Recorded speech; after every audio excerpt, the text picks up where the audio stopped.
What's up? We're back. Another book, another day, another club. What's up, guys? I'm Josh Baber alongside the lovely Soul, and we are talking about Blood Over Brighthaven by M.L. Wang. And guys, woo, this is something. This was a book that pulled no punches. No On punches. that, no punches. This is obviously we're going to do a little bit of before we get into the spoilers. We're just do our initial thoughts. This book pulls no punches, and in every way, in every good way possible. This was as much Game of Thrones esque type of like pulls no punches, but still kind of had that YA feel to it, in a sense. I disagree on that point, but continue. But yeah, it just has. I don't know. It just when I was reading it, just has this. Just anytime it has like magicians and someone going to school, in a sense, even though it's her job and she got in, but it's like a graduate. That's the thing. It's just anytime you have magic and someone going to an academy of some sort or whatever it is, it always pulls. That's where my brain goes. But it's way more mature. It is not a YA novel at all. Not at all. Yeah, that's why I was like, I disagree. No. It just has YA tendencies to it of like the theme. It has Josh's YA tendency. Yeah, it has YA tendency. But this is an adult book through and through, especially after that first chapter, which we'll get into because they're just like, it's kind of like, guys, let's put it this way. If you ever watch The Boys, that episode 1 where the A train scene happens and he's just standing there and it basically is like, welcome to The Boys. That first chapter is like, welcome to Blood Over Brighthaven. Kind of that. Blood is in our title. Yes, and they have a lot of it on that. So, but I thoroughly enjoyed this book. So I really like this book. I really liked what they did with the character arcs in this book. I like how it has a conversation about that I talk about all the time, like not to get too real here, but sometimes when people say some prejudice stuff, I always like to ask myself the question, is it coming out of ignorance or is it coming out of malice? And if it's coming out of ignorance, then the person can learn from it. If it's coming out of malice, then there's really no learning from that. And this book asks that question a lot. A lot. You get nailed with it. Yeah. And so, and I like that because it's showing that even people who, there's a character, a main character, who sometimes thinks or says some pretty shitty things. And yet I still root for her throughout the entire book. And she comes around and has a character arc, but is never really forgiven, and rightfully so, for some of the bad things beforehand. So, and I like that. I like the complexity of that and the conversations of that and the conversations I'm sure that we will continue to have as we dissect this book in a more spoiler way. Yeah, and that the themes of they're never 100% on the right side of whatever, right? It's just because like even when whatever decision they make has, it's that whole like every action has an equal and opposite reaction. This is this book, and I love the fact that they do that. It's not just like, oh, they made the right decision. Like obviously, the writer M.L. Wang does a really good job of being like, this is the right decision, but here's the consequences of said decision. And there's multiple times that you always see both things play out, and how each character does it, from the main character, for the two main characters, and then every decision they make and how it affects the people around them and their world that they're around. And I just love that we always get that throughout this book, and you feel like even at the end of it, we're still left with, is this still the right thing?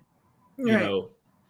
And I love that every argument or conversation that our two main characters have, or even our main character has with other people, is you can find parts of the arguments from both sides that you're like, they're both diametrically opposed, and yet both are still speaking some truths, and you can come away from that conversation or that argument saying, oh, so one character was right about this and another character was right about this. Yeah, the conversation between the two main characters, a lot of times I'm like, wow, that's some. I'm not going to say the first word, but I'm going to say the second word. That's some good discourse. Yeah, definitely. Do we want to get into spoilers? Yeah, let's do it. All right, so spoiler warning, if you have not read the book, we are going to be spoiling this entire book right now. Go read it, come back, or if you don't care, stick with us. We love to have you. Yeah. But let's start off with, I read this first chapter and I went to you and pretty much our entire Discord and was like, this is one of the most cinematic chapters I've ever read. This needs to be a movie or a show immediately. Yeah, for sure. The start of this book in the first chapter, again, visceral, cinematic, tragic. Mm-hmm. We meet Tommel, a member of the Kaldani tribe who had once numbered in tens of thousands, but now only have 40 people left. And the culprit of their tribe's demise is this magical thing called the Blight. The Kaldani are huddled at the edge of Lake Turan, with their only hope of survival is to cross the lake. It is covered in ice. We are in a wintertime setting. And make it to the city of Turan that has a magical barrier that protects from the Blight. We also meet Maeva, Tommel's sister, and we get a beautiful description of her. Tommel has been taller than his older sister for half a decade now, but to him, she would always be a shelter, a hearth light when all other love has gone from the world. We also meet Maeva's husband and their daughter, Kara. We get a sweet moment with his family before they cross the lake, and in that, we learn more about the Kaldane people. But there was a silent agreement among the Kaldane not to say goodbye. They had to keep believing, however unlikely it was, that they would all live to see the sunrise. Before they cross, Byron, who I'm guessing is their tribe leader, they never really say it, but you kind of can just assume because he's the one talking to the tribe and leading them, is basically saying, don't look back if something happens, just keep running forward. And as they are crossing the lake, the Blight starts to attack, and we get a description of it. I was going to read it, but for time, I'm not going to. But it is so cinematic. It's gory and cinematic, and it's beautiful in the gory and beautifully written. Beautifully written. Beautifully written. There we go. Thank you. Beautifully written. Beautifully written. Definitely gory, cinematic. Just get the picture right here in your head. And then Tommel talks about his heart hardening to the deaths of those in his tribe because he has seen Blight take too many of them already before the story started, and how he tried not to recognize the screams of those around him because it would be too much, but that mercifully, as the screams multiplied, it made it impossible to discern one voice over another. Tommel then sees the Blight take his brother-in-law and cut his niece's face, but thankfully not take her. His sister runs to her husband and child and picks up Kara, who then Tommel takes from Maeva's arms as they kept running. As they got closer to the city, the ice starts to give way, and other than Tommel and Kara, the remaining 6 of them not killed by the Blight, so they had 40, now they're down to 6, fall into the ice. Yeah. And then basically Tommel and his niece are the only ones who make it past the barrier, and we have 2 barrier guards who basically are going to throw Kara out because if you can't work, you can't cross into the city. And because of the Tirani laws, if he has to lie and say that it's his daughter because they don't separate parents from children, which is different from our country. But and had to put that little in there. But thoughts on this first chapter? How'd you feel about the opening and just the complete annihilation of a people? I mean, like I said, it straps you in from the open scene, like in The Boys. It's just like, I was like, oh, okay, here's the tribe, and they're crossing, and oh my God, it was kind of how I felt. So it set the if there's ever, this is the most tone setting first chapter of a book I've read in quite some time. I would agree. And even though I wouldn't compare this to Game of Thrones as much, it does remind me of both the book and the show about how you start with Beyond the Wall and then you go into more of the political machinations of so that somewhat is a good comparison for this chapter 1 where you really see some horror and some snow. But yeah, great way to start. Great job, Melvin Wang. Chapter 2, A Woman Wanting. This chapter was really set up. Was really to set up the main characters. I read it as like Skonia. I would keep making the C silent just to make it easier to say in my mind. How did the audiobook narrator say her name? Siona. Siona. Okay. By the way, guys, I don't remember half of these names. This is the most fantastic. There's like 700 names. Okay. Especially to get to like the High Mage Court or whatever. And they're like, here's Ramstein of the formerly known the 27th. And I'm like, what? Nope. I'm not going to remember that. I told Saul, like, not going to remember half these names. You're going to have to help me out. Yes, Siona and the Archmage exam she's about to take. We are also introduced to her cousin Alba and her mentor Archmage Brigham. Only men have ever passed the exam, and the council only considers a woman for testing once every decade. Testing women is considered a waste of resources based on the fact that a woman never passed. They only trot out a female hopeful every once in a while to prove the truism. If I fail, I'll be the proof I'll have ruined magic for the next decade of female research mages. So that's from Sonia. I'm going to call her so many different names. Sonia. Yes. We also learned that this exam coincides with the election of the city chairs, the idea being the new mages and politicians enter the hallowed halls of the theocracy at the same time, the will of God and the people moving as one. We only get an extended view of one of the other examinees, Jaren Maudra. He's the son of Archmage Cirith Maudra and the first to take the test, and Sionia's not impressed. She also notices that his father was the hardest on him during the test. This chapter ends with Sonia's name being the last called to take the exam. So what were your initial thoughts on her, the university, and her watching the others take the exam? I mean, this was a nice little thing of like letting her know, like our main character is cocky. She is very confident, whatever you want to say, because the whole time she's sitting there watching, I called him Nepo Mage. The whole time I was watching, when I was like reading it, he's all like, oh my god, and then like he screws up like terribly, and then they're like, it's all right, try again, because she's just like, he's a Nepo kid, like his dad does it, so he's gonna get in no matter what. Like he can screw up 700 times. And they're like, yeah, go ahead, try again. And so you really get the it's a very well written thing of like your understanding of like this council only wants the people that they want, and it doesn't matter how well you do. You really have to ace. She has to ace this, or she's not getting in. Yeah, she has to be better than everyone else just to even have a chance of getting in. Yeah. Yes. So we go to chapter 3. The chapter focuses on Sonia's exam.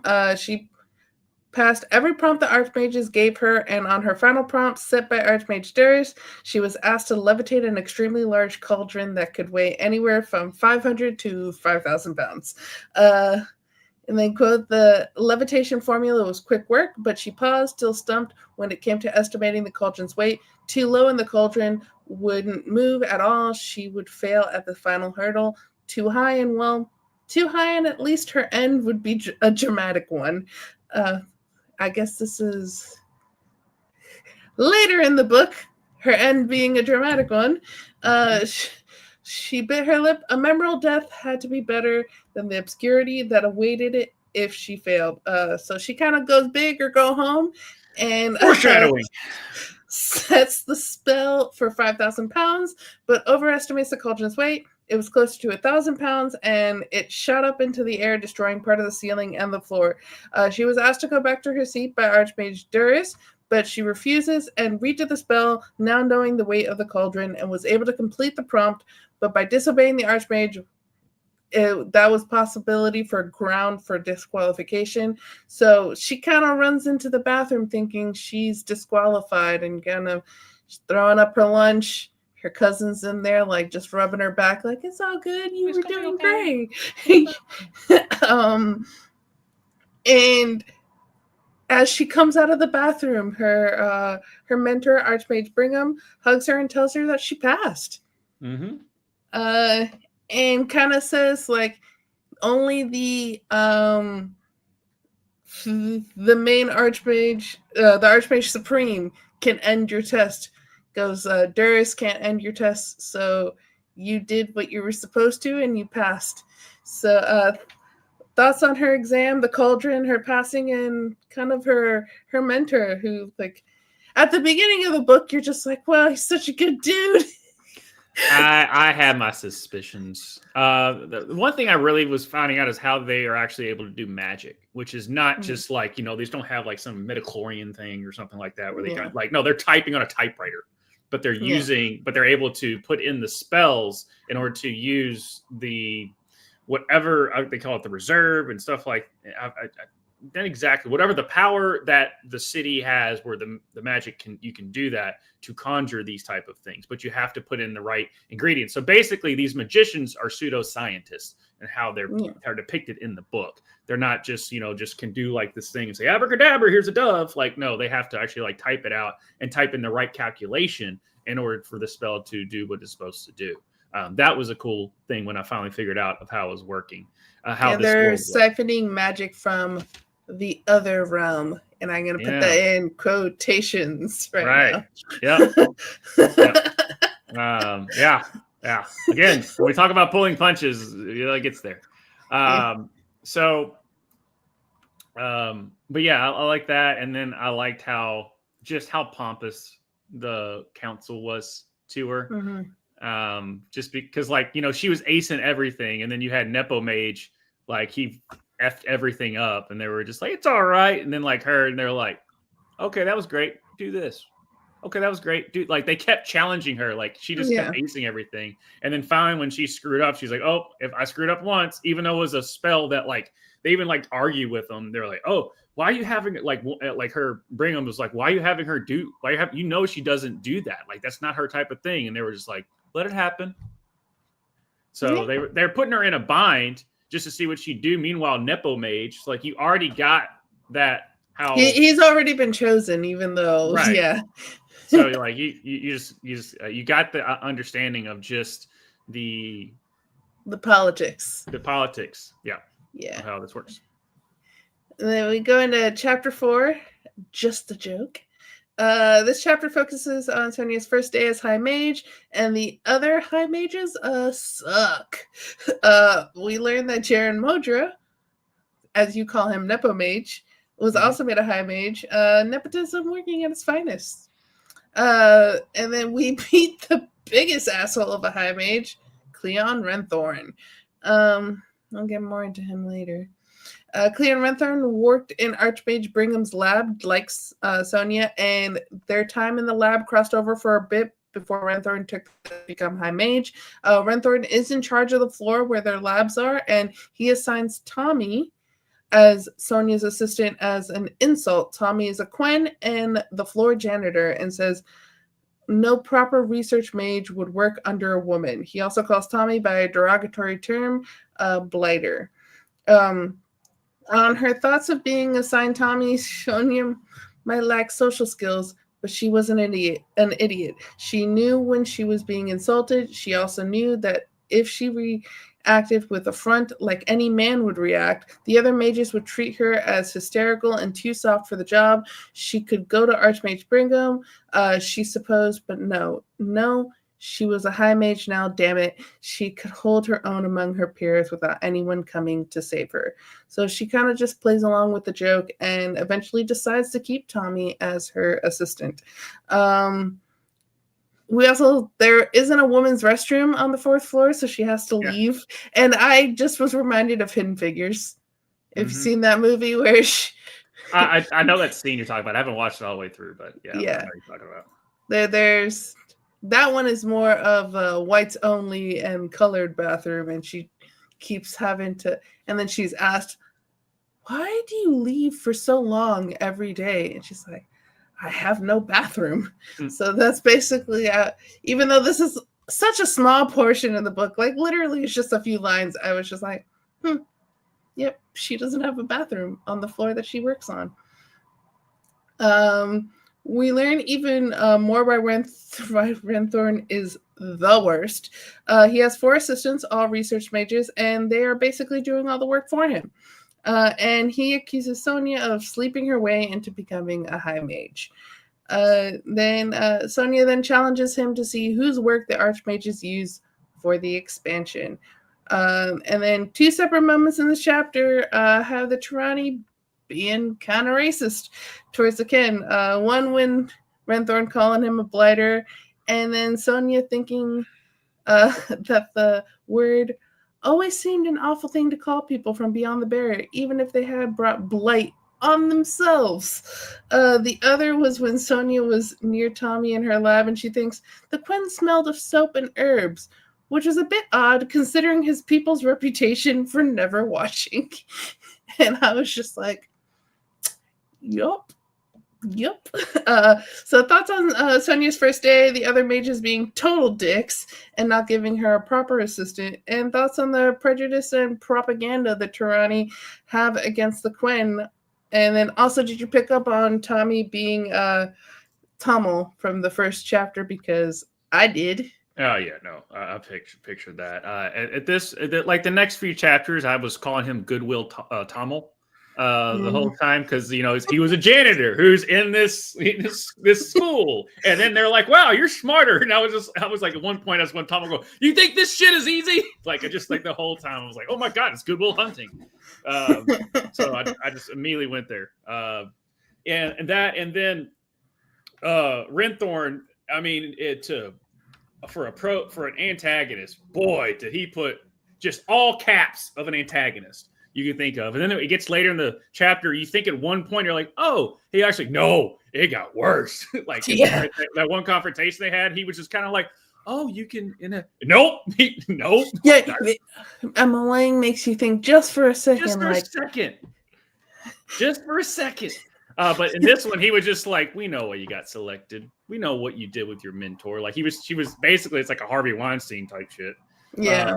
Of why she was in, and I was like, did you not see your test? It's like, she killed that shit.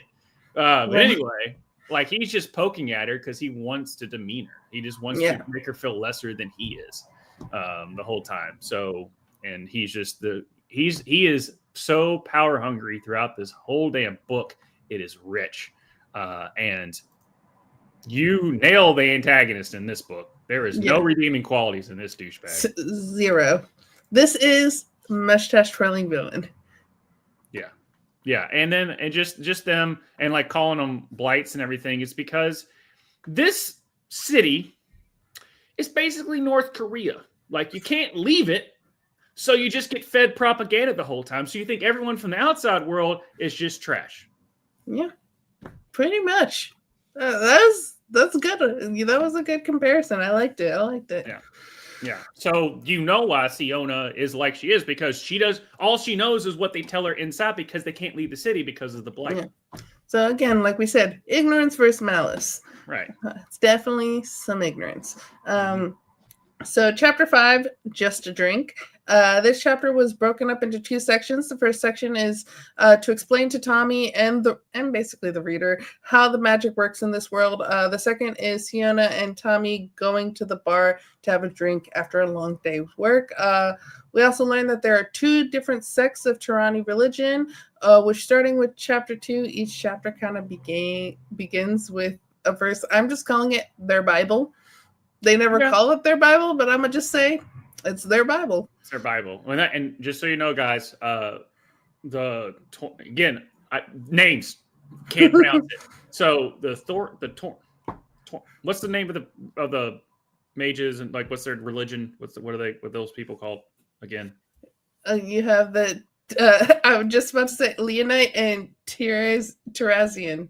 Right. Okay. So in the Quell, again, I'm going to mispronounce all this crap. Okay. Emma Wang. They're fake words, so They're fake words. fine. They're fine. They have gods, and then these people have one god. Yeah, it is a monotheistic religion, Right. and but like a lot of monotheistic religions, there's different sects of the religion, and this one has two main sects. You have the Leonite and the Tarazian. Siona is a Leonite, which apparently is unusual for a mage. And you can tell by the way she explains it that she is a Leonite, because she goes, Leonites subscribe to the text. Leon himself, who's basically their prophet, wrote during his life the actual founding text. Stole everything. Stole everything, basically. Tarazians lump in everything in increasingly senile. Thane the First wrote about Leon's intentions. We also learn about a cover-up the university did about a bridge collapse that they kept secret. And the magical origins of the explosion to the public. The bridge collapse forced High Mage Tython to retire, and Siona is basically his replacement.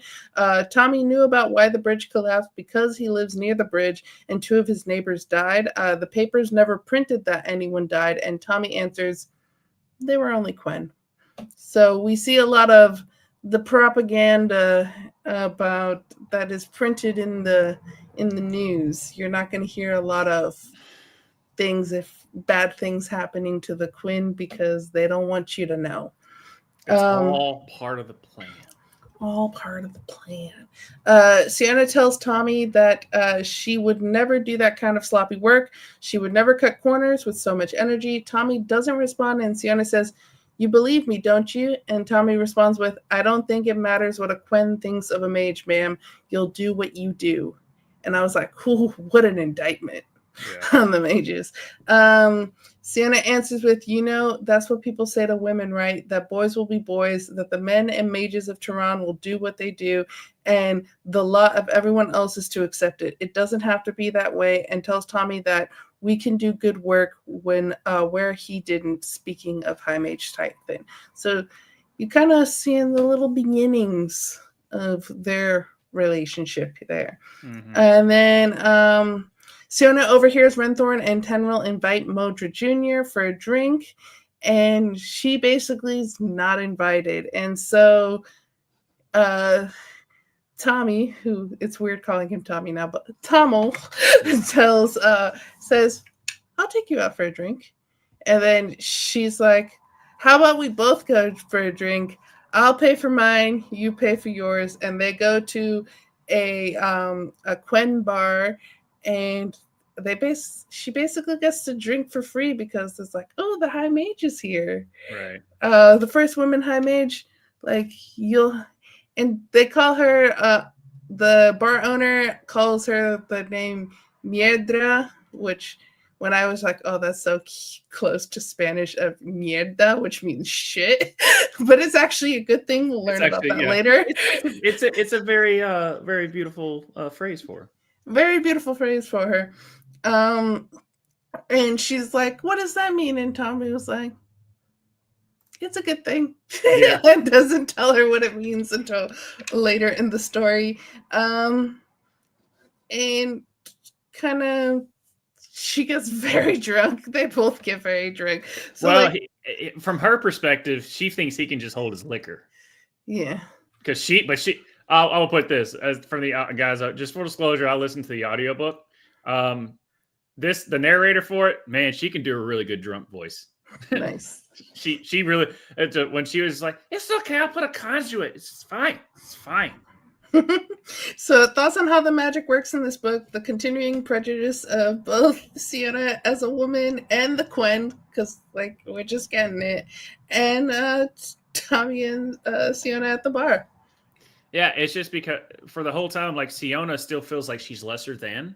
Yeah. But then, I like the whole back and forth of them getting for a drink, and then he's like, "How about I buy you a drink?" And then he's like, "Oh wait, but you're a High Mage, so I feel like I offended you, so maybe not." And then they're going back and forth. It's like they're trying not to offend each other, but it's just and then they finally how about we just go for a drink and we just buy our own stuff, right?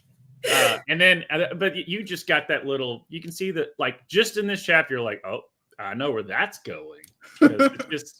It's just they have that little. The author already puts that little spark. Yeah, there's this. Yeah, definitely a spark, which makes so much more interesting because they, on so many of their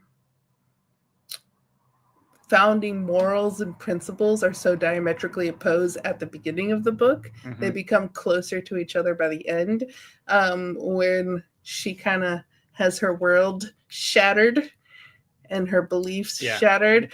But at the beginning, so it's like you're watching these two people have a spark with each other that probably in the real world you would like, oh, they'd be a terrible relationship because they don't have the same morals.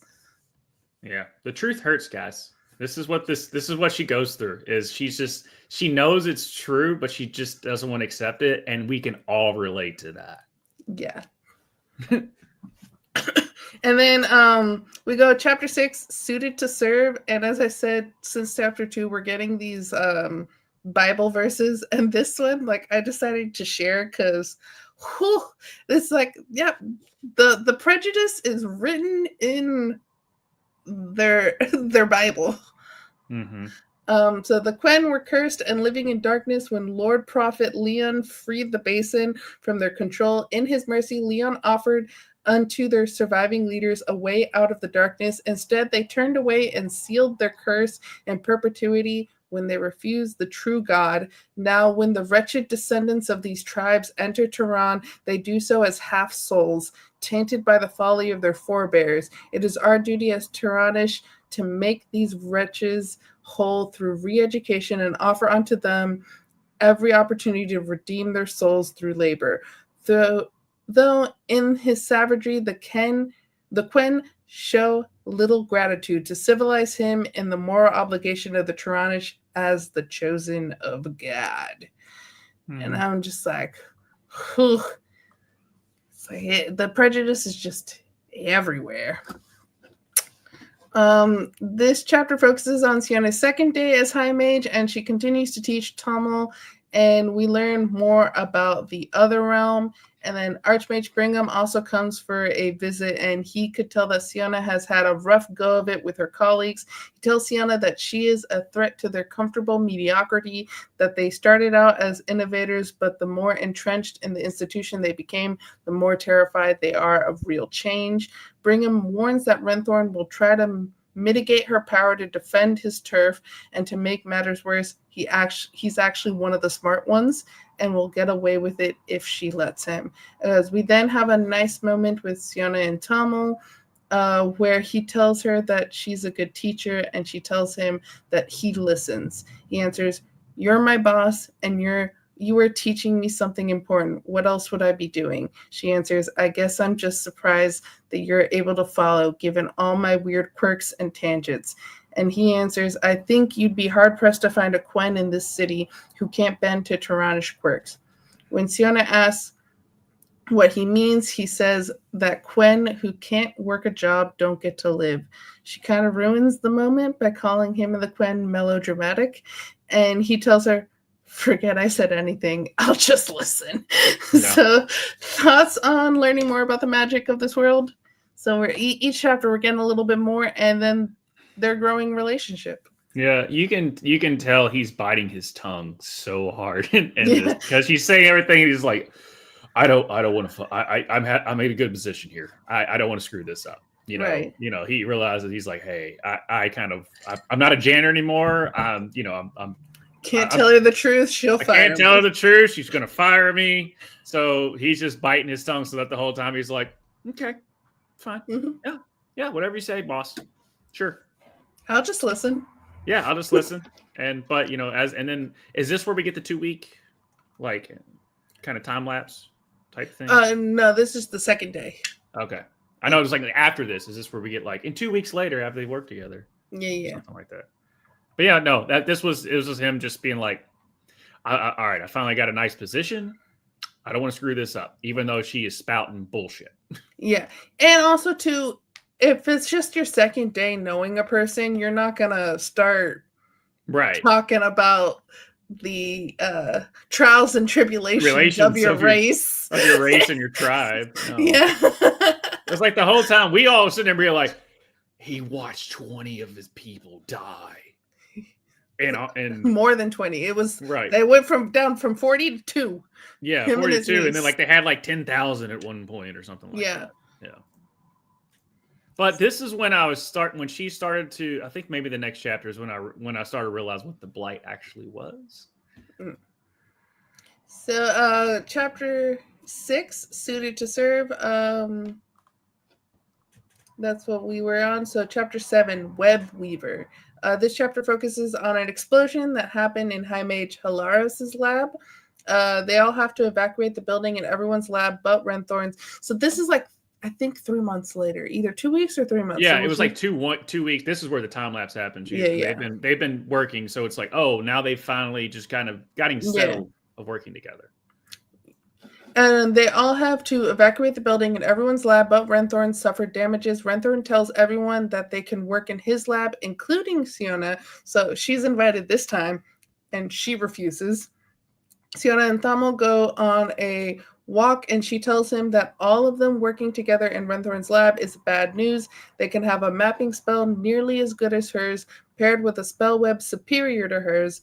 Together, Renthorn and Hilaros supported Thanrel could formulate a formidable sourcing plan for the barrier expansion. Thamel asks, would that be so bad? Like all of you guys working together if the goal is to help people? And she's just like, no. No. We are all very, very selfish and want just to be remembered for being awesome. That's why she was. Never mind, keep going. So she goes, brilliant men, even moderately intelligent men in this city get showered with opportunities to succeed. Brilliant women have to fight for those opportunities, and when we get them, we have to defend them tooth and nail, or they'll be snatched away. I'm never going to work with Renthorn and the others because this barrier expansion is my project, my chance to make a mark on history, and I'm going to make sure the spellwork has my name on it if it's the last thing I do. So it is a selfishness. She wants this for herself. But I understand it because the whole time she felt that everyone. I mean, obviously, douchebag was just been like, we know what you're just here just to like just to make it just because. You're not going to accomplish anything. It doesn't matter what you do. You're never going to be anything. So obviously, I'll show them why. And then Tom was like, but if you all work together, this would more hands make less work. But everyone wants to take credit for it. Yeah. Like, there's only one Nobel Peace Prize winner. Like it's just kind of in this situation. Like, yeah. And Thamel, he's asking, like, does it truly matter whose name goes on the work if the goal is to have a positive effect on people's lives? And she answers, husbands have been putting their names on their wives' work in the city for 300 years. And if it's not a woman's husband, it's her boss, because women are limited to being apprentices and assistants in almost every profession worth doing. No woman ever gets credit for the work she puts in, especially in academia. She never gets the glory. Well, I'm not married. I'm no one's apprentice, and I'll be damned if I let a man find some other way to take my glory from me. So part of it is selfish, but part of it, like, I understand where she's coming from. And she also has a theory on how the explosion happened, since Hilara's spell was written correctly when she looked at it in his lab. There's only one way to properly written spell can malfunction like that: if the machinery through which the spell operates is either broken or cursed. She goes, I'm just noting a few facts. Fact number 1, the spellograph that caused the explosion is a very specific model I've only seen used in Archmage Bringham's testing labs. Fact number 2, because of the unusual key size, the model of spellograph would only be appealing to a person who's used one for years. Fact number 3, except Hilaros and myself, there's only one other high mage in the building with reason to be familiar with that model of spellograph, possibly to the point of knowing how to disassemble and reassemble it. And Thamel goes on with this train of thought, saying, and if it's a model favored by Archmage Bringham's proteges, then High Mage Ren, someone would have known that High Mage Hilaros was likely to select that spellograph over the others in the supply room. High Mage Hilaros, or you. it wouldn't matter which of you picked up the spellograph. High Mage Tanral's laboratory is between yours and High Mage Halara's, so no matter where the explosion originated, it would do enough damage to justify High Mage Renthorn's offering High Mage Tanral, who he really wanted, and at least one other mage a place in his lab. So we also get a little more of Sonia's backstory in this too. Her mother died when she was 4, and her father left her when her aunt left her with her aunt, never to basically see her again, just like drops her off. It's like, bye. Yeah. And denies her his surname. And he's in politics and basically has a new family and two new children who actually bear his last name. So kind of the question for you here in Sonia and Tomo's argument about credit and glory. Who do you side more with? Or are both correct in their own ways? And thoughts on Sonia's theory about Renthorn and learning a little bit more about her backstory. So this is a kind of a weird thing about like who gets the credit, because we've all been in those 4-person group projects. Mm-hmm. And then there's always that one person that doesn't do shit and still gets the A with this. Mm-hmm. So this is that one question of, so should that person deserve an A, and who actually gets the credit? Who should get how do you decipher who gets the A and who based off of how much work they do, or does just everyone get the A? It's that question. I don't think that there's a clear-cut answer to it. But that being said, it's like, oh, this team led by X, and so you're still going to be remembered for it, because Einstein he will be remembered. Yeah, right. Like Einstein is remembered for the light bulb. Guess what? It wasn't just him going. There's a bunch of other people. We don't know their names. We don't know their names. We just know Einstein. And if you kind of look back in history, dude, Einstein was ruthless. But not Einstein, but sorry, not Einstein. Shit. The guy that invented a light bulb. Fuck. This is not good for my brain. It's not good for my brand either, because I just said Einstein. I was like, it's not Alexander Bell. No. Gosh dang it. Anyway, you know what I'm talking about. The guy invented a light bulb. That guy. He was ruthless. Somebody help me. I don't know why I'm blanking on this. I was thinking, it's not Nikola. Obviously, it's not Tesla. Edison. Jesus Christ. I'm sorry for all the teachers and all the college education that I went through. The fact that I can't remember that. You know that to sell mortgages.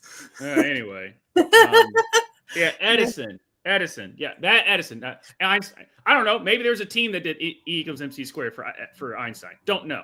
But as far as Edison is concerned, he was like, well, there's 1,000 ways I did it for the invite. Well, no, dude, you weren't the only one sitting there doing that. I'm pretty sure he had a team based off of history. There was a good joke of like people, like, because a lot of like Tesla owners are taking the Tesla logo off of it, and people are joking like, oh, do we need to call these Edisons now? Mm-hmm. Yeah. Yep. I'm not going to go off of it, but Edison was trying to overstep Tesla for how the power plants are. Yeah. Good thing we went with Tesla's side. I'll put it that way. Yeah.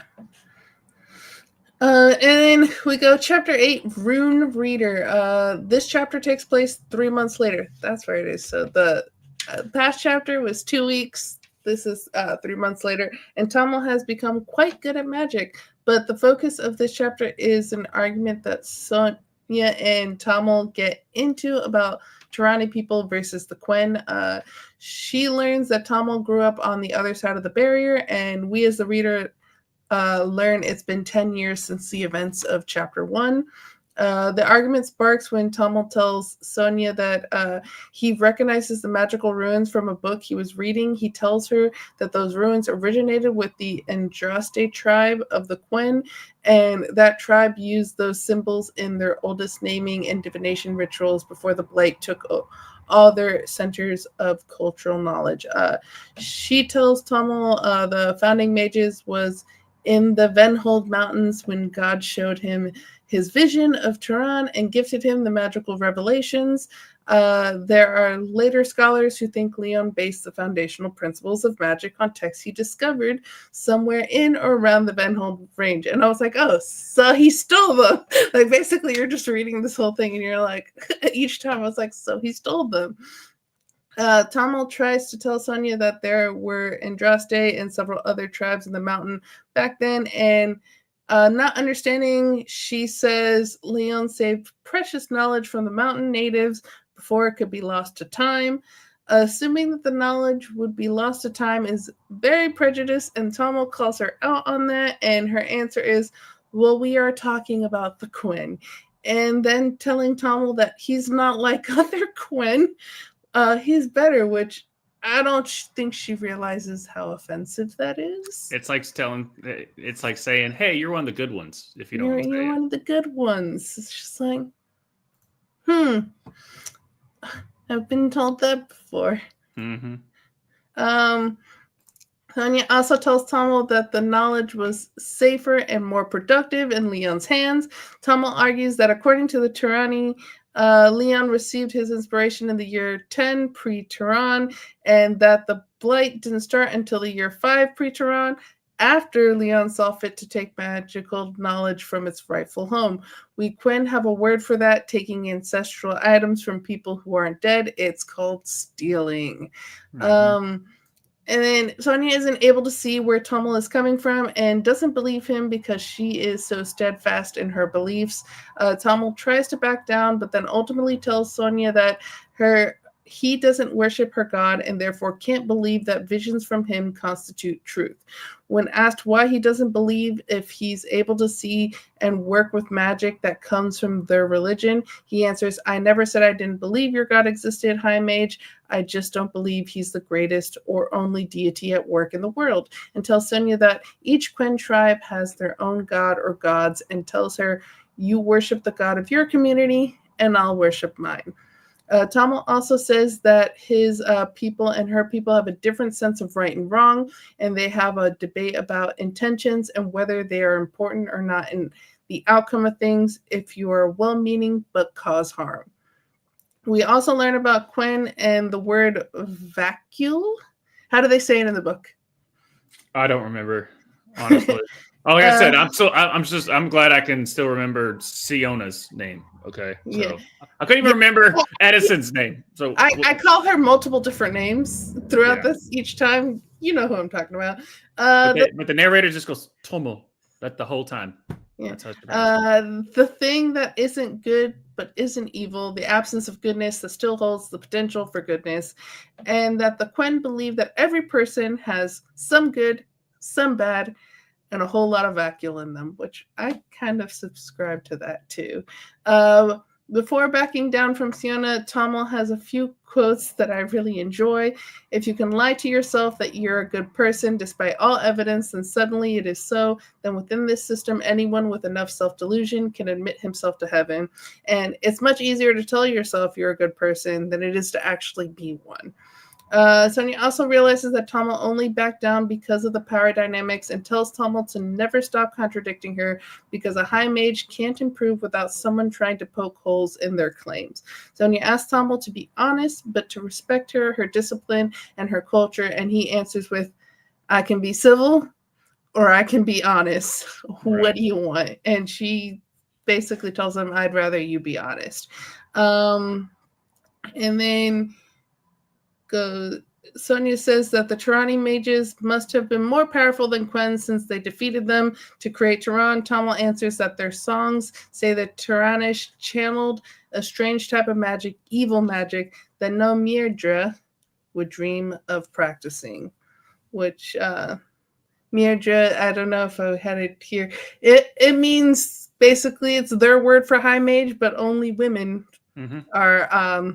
Guess what, guys? There were other type of high mages in the world. She's not the first woman. She's not the first woman, but she's like she took it. She didn't seem like she was like, oh damn, I'm not the first woman. She was. It's more of she was like, oh, there's others. Yeah, she was more just like, oh, that's cool. Yeah. Anyway, keep going. So I personally believe that intentions are important, but I do agree with Tamil when he talks about it being much easier to pretend to be good than to actually be good, and that people can delude themselves into thinking they have good intentions when they don't. But I want to know your thoughts on learning that the Turani stole from the Quinn, and that It's possible their whole religion is based on a lie. Do you think if the knowledge wasn't stolen from the Quen, they would have been able to save themselves from the blight?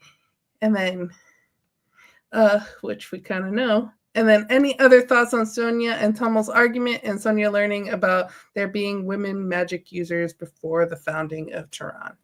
So this was like a really cool like discourse when I was talking about like this first time where they were like they didn't want, like, she still kind of had enough respect for him, but she still but she just knows that they're just like, you know, you can't read, you're, you know, illiterate, like all this stuff, like you're just dumb, you're just good to do work, that's it, because that's what she's been told her whole life, that they're just, oh, they don't know Adam from Eve, you're so superior, but because she feels like she's inferior in her surroundings, and he was the only one that tried to help her, that she finally found comfort. She's the only person other than her mentor that she feels comfort with. So she's okay with having these conversations because they've been working with each other for weeks, months, whatever it is. So we're finally getting to a point where they're comfortable around to have these conversations. Plus, as we know from the when she was doing her trials, once she locks into something, she's going to see it through, and it's going to irk the crap out of her if she doesn't keep going. And every time she has that narrative, like, I could stop, but I just can't. It just doesn't feel right. I gotta keep going. And she's curious, and that's the thing.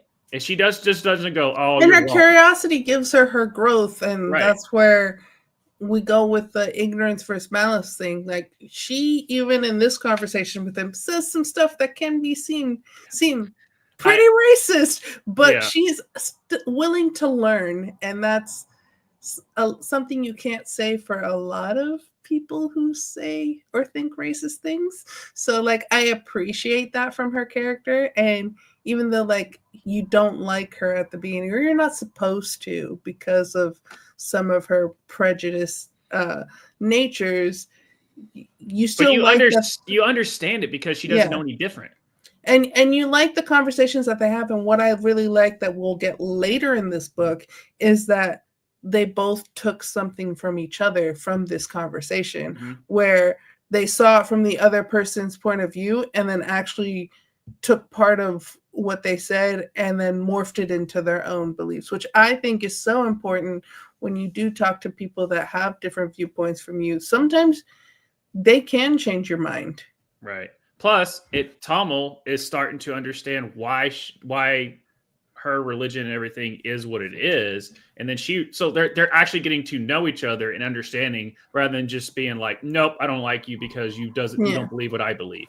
And unfortunately, that doesn't happen a lot in this world, which we hope it would, for people just to be like, they agree to disagree, because this is what this chapter was basically. It's like, agree to disagree, but we're still cool.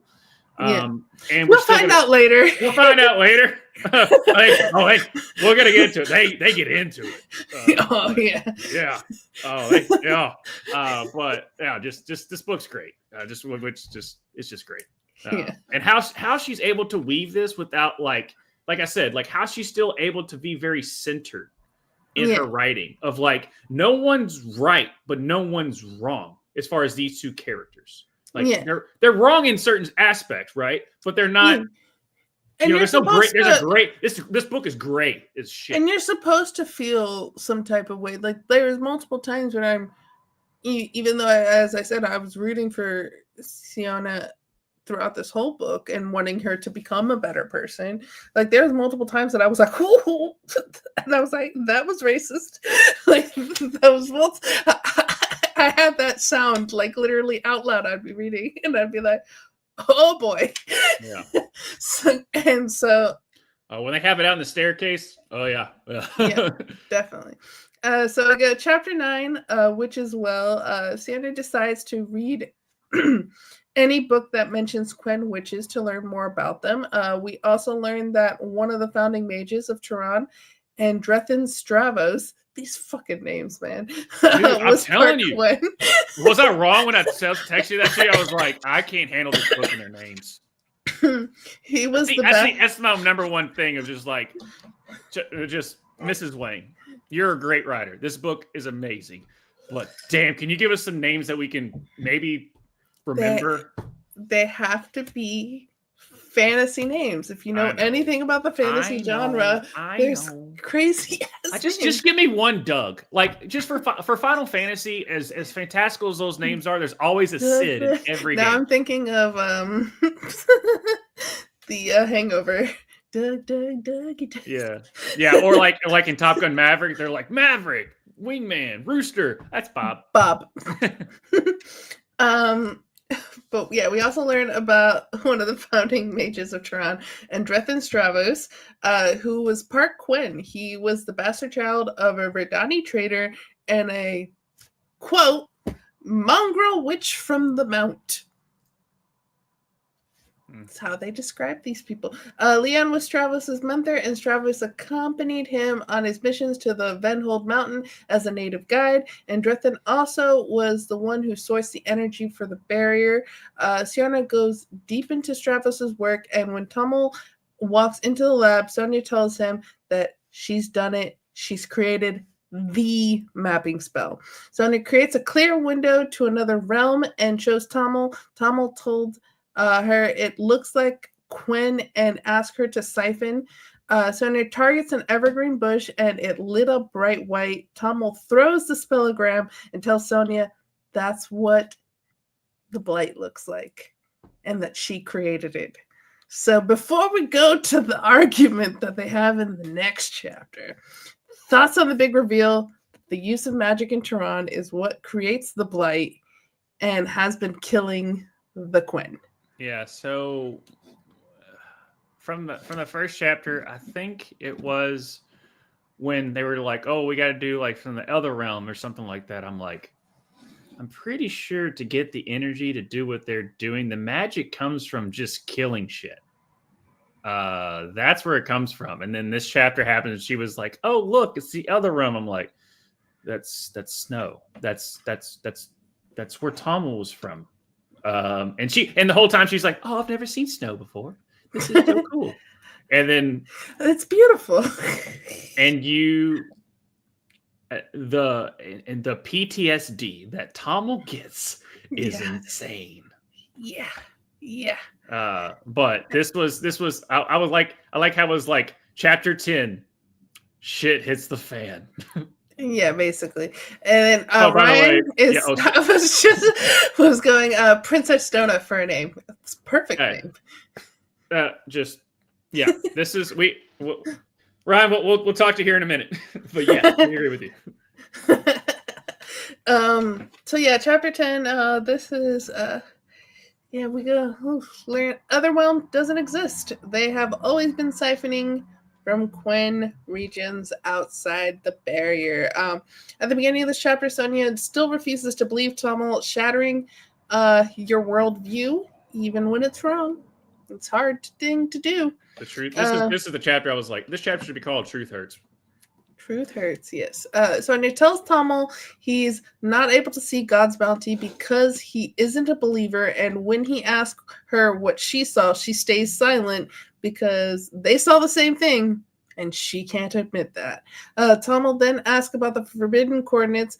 I'm an endurance hunter. I place all things on maps in my mind, so I've always wondered why are the forbidden coordinates placed the way they are, in a perfect circle, like a certain city contained within a half-sphere dome. Tommel then tells her what it's really like to be Quen in Tehran. Quen are only allowed in the city so long as we provide a cheap source of labor. Our presence here isn't charity, it's conditional, and it's brutal. You Tehrannish don't care when your bridges fall on us, when your chemicals poison us, when your malfunctioning factory equipment grinds us into meat. We shouldn't. Why shouldn't your magic also treat us like meat, like bounty, to be slaughtered and consumed? Sonia calls Tommel a savage who comes from a land of cannibals, and he answers, my people are not cannibals, and there were no cannibals at all in the Quen before Blight, before you destroyed all our sources of food. How can you not see how this all fits together? I thought you were committed to the truth, genuinely committed to it. I didn't realize you were as blind and stupid as the rest of Tehran. And Sonia slaps him. Yeah. She then told Tommel his people died because they deserved it. Whew. And then Tomo tells her she's the worst kind of murderer, the kind who won't even acknowledge her crime. And he leaves. And she's determined to prove him wrong. So she fires up a spare spellograph and put in coordinates that showed her a beach and people on that beach. She hit the siphoning key because God would never let his mages take a human life. Mm-hmm. And the little girl, 16. Yeah, on the beach, Blake kind of takes her. And Emma Lang, if there was ever a graphic novel, you nailed it without showing me pictures. Yeah, and the thing too is Sonya's able to stop the spell, but also she's hurting herself, but it's got a little too late. So the victim was alive, but basically all of her skin was ripped off. Like when she talked about like her like intestines going into the ocean, and then she can see her lung like beating, and I'm just like, oh my God. So technically she was alive, but she's dying. Yeah, she's dying. And like because Siona's like trying to rip the spell off, just stop it. So thoughts on the fight, and then just the shattering of her worldview. Oh no, I understood why. Like he's PTSD, so he's basically getting on her because she's the only one that he can. Because he tried to get away from her to not go off on her, but she, as they're both stubborn, as all people are anyway. But she couldn't. She just had to have it out because she was like, "Why would you just do that? Like, I don't understand what you're doing." And he got triggered because his PTSD came back because he realized what's going on, and so his world just realized everybody sucks here, which goes back to his niece/daughter, and she becomes just a heathen in like the coolest way ever, by the way. And she is going at him, and she starts calling him all these names because she just doesn't want to believe it. And so it's just her not wanting to come to grips with the truth. And so she's just having to tell someone she's wrong just to hold staff to what she's known her whole life. Like your whole life, this is what you've been told. And the whole thing is a lie. And the whole thing is based. She falls back on it. She falls back on her racism. Right. She just falls back on name calling and stuff because she can't just understand until she basically kills someone of what she can't come to grips with the truth until she actually does it. And then that whole, and unfortunately the next chapter of her just screaming at her aunt's place reminded me of Twilight New Moon, where she's screaming in her room when the seasons changed. So that was like one of the worst scenes in cinema history, by the way. But I understood, at least she was going through a breakup. She killed someone and had to go through the fact that she killed someone. And go through the fact that, I've been killing people this entire time. Anytime I use magic, I'm possibly killing someone. Yeah. So chapter this is where it gets very Ender's Game of they think it's just trials and like a video game, and it's not that. They're actually killing people. So spoiler alert for the people who haven't watched Ender's Game. It's good. It's a good book. Read it. Or read it, yeah. Or read it. Or watch it or read it. The books, the movie's okay. The book's great. I actually like the casting of Harrison Ford in that movie. On just a side tangent. But anyway, chapter 11, Common Curse Work. Sonia begins to tell Archmage Brigham the truth, but like she doesn't finish because she kind of just throws up from the horror of it all. Archmage Brigham tells Sonia that High Mage Sayburn, the traitor mage who murdered his colleagues, attached curses to text, spellographs, and any powerful conduit he could get his hands on, and that he was responsible for the library fire of 252. Brigham told her that Sayburn had malicious mages who came before him could be skilled in trickery illusion magic. Sonia doesn't believe Brigham, and this is when I was just like, he knows. She had tried her mapping spell on 2 different spellographs, both of which she had used for months without incident, both of which has been manufactured after High Mage Sabrin's execution, both of which she had checked for curses following the suspicious explosion in Hilaris's lab.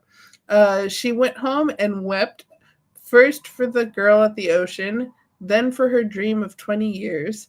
She had to mourn the cost of every spell she has ever written in her life.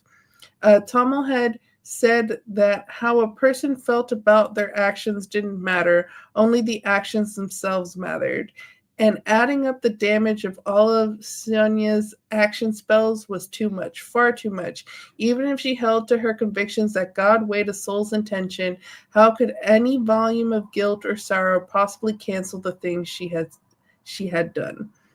Sonia's about to jump out of her 4th-story window and end it all. Her cousin Alba pulls her and tells her to stay with her. Some thoughts? I just thought when Brigham was like telling her about the curse thing, I was like, this isn't a comedic book at all. Like there's some little like funny stuff here and there, especially with Kara and some of the things that she was doing was hilarious. But I could just see like Brigham like walking back like one of his assistants, and the assistant goes, "Do you think you bought it?" No, not at all. No. Just like no, not at all. Chapter 12, Death of the Divine.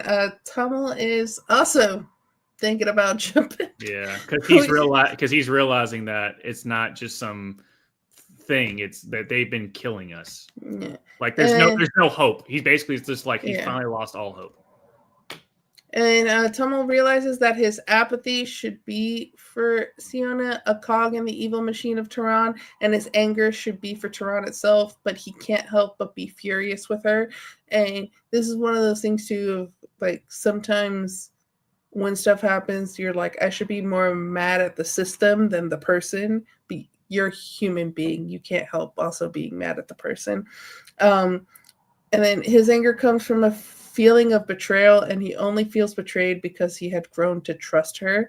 And then we kind of get a cute scene with Tommel and his niece Kara before he told her the truth about how the blight is created. So it went from cute to then, and now let me tell you about this tragic ass thing. So thoughts on that night and Tommel and his niece spent on the roof? Yeah, I mean, this is the kind of first time we finally get a little of like where Kara is now in her life, because all we had is just the fact that they made it, just them two, and him just, it's one of those things of like, no matter, the whole thing of his life, he's been shit on, his life sucks, but that doesn't mean her life can't be great type of thing. But that being said, here's what you're up against. Yeah, and I think too, they also said that Caldoni, like, parents never lied to their children, and that the truth is in their culture, it's very much like truth forward, very like this is how it is. So, and he kind of recognizes, like, I know telling her will hurt her. So in a sense, he's also like, am I being selfish, or am I adhering to our culture by telling her the truth? So it is very much of a, because he doesn't want to be the only one burdened with the knowledge, right? Also too is we all have those things of like that secret that you just have to tell someone, and might as well tell the person closest to you. But also that whole thing about who's the better person that he gives that scenario to Siona about, of like, this person did this, and then they strived to be great, but they also, by being great, they also held down his wife, and they also did this and did this. But this person really didn't do that, but they helped out everyone. Like that whole scenario, like who's the good person? That is like the theme throughout the story. Spoiler alert, I don't think either person's like a terrible person in that scenario that Tommel told Siona. Yeah, but that is a theme that each character deals with. Yeah, the scenario is he put the two people forward, and he's like, okay, you have someone with well intentions, and every time they try to do something, even though they have good intentions, they end up causing harm. Right. And then you have another person who's selfish, who does not have good intentions, but because of their actions, they actually end up as a net positive towards the Right. world. So it's just like, which one is the better person? And that's where like the argument of intentions come in there, where I disagree with Tamil on the I think intentions do matter, but I do agree with him on the sometimes people say, well, I didn't intend that, and like they can delude themselves into thinking that they have good intentions when they don't. Right. So I like how that whole scenario, it stuck with me, and it felt like it was happening in every chapter of that scenario happening between Tamil and Siona, and they're both trying to Am I being a good person? Yeah. You're like, am I being a good person here? Because like I don't want to tell her like this world sucks, and we're basically energy. We are. This is the Matrix, guys, and you're the battery. Yeah. So I don't know if I don't want to tell a 15-year-old, 14-year-old girl 15, yeah, of this, but he's like, but if I don't, am I being truthful to who I am? And so and to who we are as a people. Right. And then going into the next chapter, chapter 13, the alchemy of energy. Sonia has nightmares and wakes up screaming. Her cousin repeatedly would ask her, what can I do? And all Sonia could say was, tell me how to stop feeling this way. And then Aunt Winnie wants to call for a medical alchemist, and Alba begs her not to because he will just send her away and Sonia will probably end up dead like the baker's boy. And this really reminded me a lot of like just like the olden days where like, oh, this woman is just hysteric, and then they send her to an institution even though she shouldn't be in the institution, and then she just ends up dying in the institution because people didn't know how to treat women, or really any mental health back then. I always like how like like the religious thing that you talked about, like before this thing they talked about lobotomy, and I'm like, okay, I know where this chapter's going. Yeah.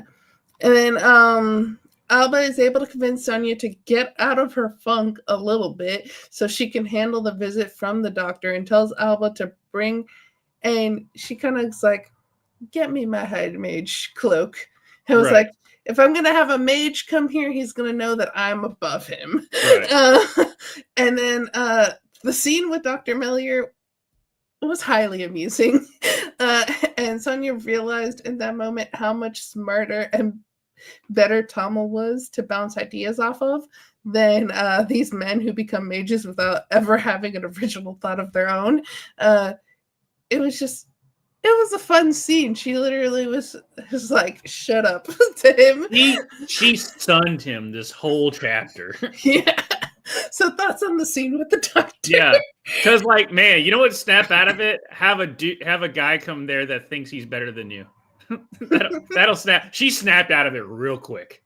She was like, oh, all right, douche. All right, listen here. And also the threat of like, I'll kill myself, and your reputation for killing a high mage will go down. Yeah, so you're going to sit there and shut up. Because as soon as he walked in, he goes, oh, I didn't realize it was a high mage. He looks at the aunt. He's like, how come you tell me it was a high mage? She goes, because she's my niece. Like, it's my niece. She's in distraught. Why should I bring that up that she's a high mage? It doesn't make any sense. Yeah. And then as soon as he walks in, he goes, ah, shit. Like you can just, it was like tell. And then she just like snaps into, all right, let me tell you how it's going to be. Yeah. And yeah, this is when like Siona was like, and it's kind of funny how like, she knows she's smarter than them, but yet she still sees Tamil differently. Even though she still looks at like she was super racist to him the last time. That prejudice holds deep down. You got to break it. Yeah, but I'm just saying, like, you can just tell like her interaction with Tamil, because he's the only one that actually showed her like respect, at least in that beginning. Yeah. So they just had that weird relationship, whereas like this guy's coming in and he's just going to judge her, right? Yeah. She hears all the stories. So, like, it's just kind of weird to see, like, this guy's supposed to be, like, the intellectual doctor, all that, and she's just treating him like a piece of shit. And then Tamil, yes, they have their back and forth, and she was super racist to him, but she still has this weird spot in her heart, and she still listens to him. And it's because he listens to her. And it's one of those where, like, she's taught that she needs to respect these men, but the men have never showed her any respect. And so it's kind of like you have to get respect, you have to give respect. And whereas Tomo has always showed her respect, but he was like, well, he's supposed to, he's beneath me. Like, but then because he has showed her respect, she's able to be more open with him. So it's yeah, the relationship. I like this chapter to show that it's like she immediately just like belittles that guy, the guy who's the and she's just like, I wish Tomo was here. He would understand what I'm saying. At the end of it, she goes, the only thing that snapped me out of it is Tomo. Yeah. And then chapter 14, Cold the Crossing. Because she loves him. She wants to be with him. But yeah, she thinks she's super racist. Okay, Miss Congeniality. Sonia goes to the bakery to pick up scones to bring to Tomo, and she asks Ansel why his older brother killed himself, which that's just like, hey, can I get some skulls? Why'd your brother kill himself? Well, to be fair, she did go, I'm going to ask, can I ask you a really, really rude question? And he was like, sure. And she goes, why'd your brother kill himself? And he was like, what? And she goes, I said it was going to be rude. Like, I mean, at least he said it. Yeah. But Karseth was a barrier guard for 6 months. Let me get a bear claw and why'd your brother kill himself? Yeah. And when he said he left home a happy, ambitious man and came back different, Ansel swears Sonia to secrecy and tells her that after Karseth came back home, he talked about Quen refugees coming through the barrier, torn up, covered in blood. If the injured Quen couldn't be helped or if the camps were at capacity, guards were ordered to throw them back outside the barrier. But whatever he did or didn't do, it seems like he watched other guards throw Quen back through the barrier, and whatever happened to them then, whatever my brother saw, he couldn't take it. After a year of us trying to get him back into the rhythm of the bakery and Dr. Mellier, the same doctor from the previous chapter, trying to help him, he still just... Sonia tells Ansel that his brother was a good soul who saw things no good soul could process, and she tells Ansel that he wasn't weak, that he was a good person. And before Sonia leaves, she tells Ansel, thank you for the scones and for sharing with me. So before we go to the next part, I just want to ask, like, this, even though, yeah, it was so funny of like, why'd your brother this was a sweet moment. When she's gripping his hand and like showing compassion and stuff, she's learning, and she's also like, yeah, because she's a curious one. And you know, she's, well, I wanted to hold on to this quote until we got to the point where she confronts her. And Tom was like, yeah, when you go back there to confront your, to bring him, he's going to admit to you that he knows what's going on.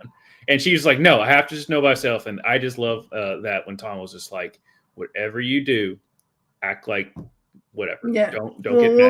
We'll get to that. But anyway, the whole time when she was like confronts Brigham, and like with this, I'm just like the whole time I'm like, clever girl. Yeah, just watch. I was just like, that was really cute. That was a very heartfelt. That was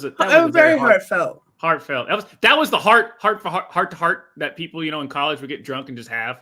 Like that was that conversation. Yeah.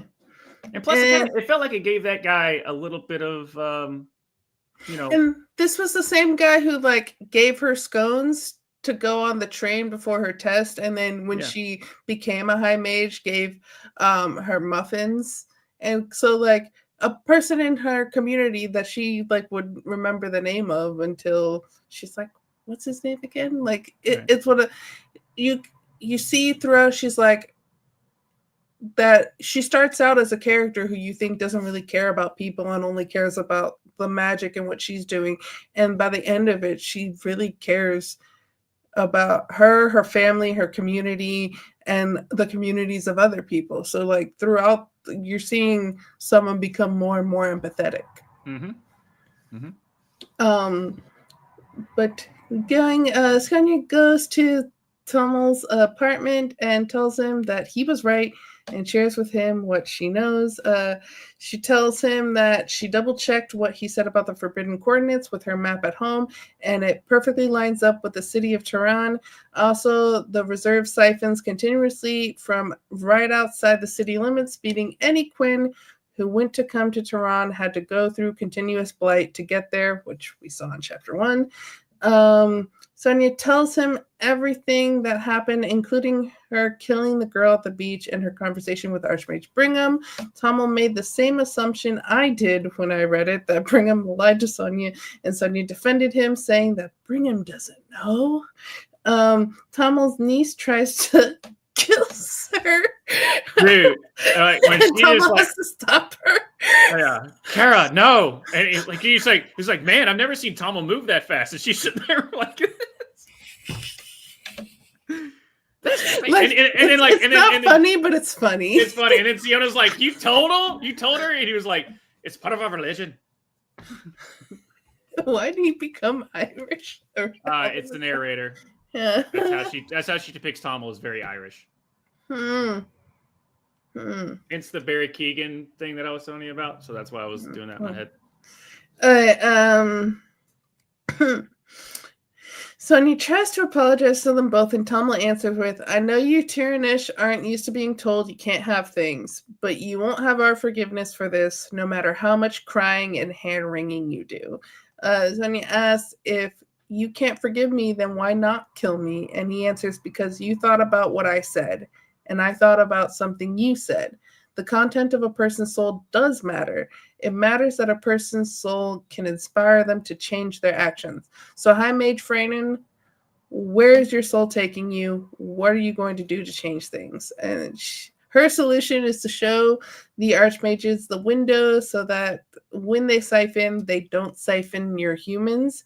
And Tommel answers with skepticism, saying, your optimism is cute, High Mage, but I think you haven't slept in a few days and you've grossly oversimplified the problem. And when she's like, what do you mean? Tommel tells her that it's not just the blight that kills the Quen, it's the reduction in resources. Many died of starvation. That is a direct result of Tehran's siphoning. He also thinks the High Mages won't care.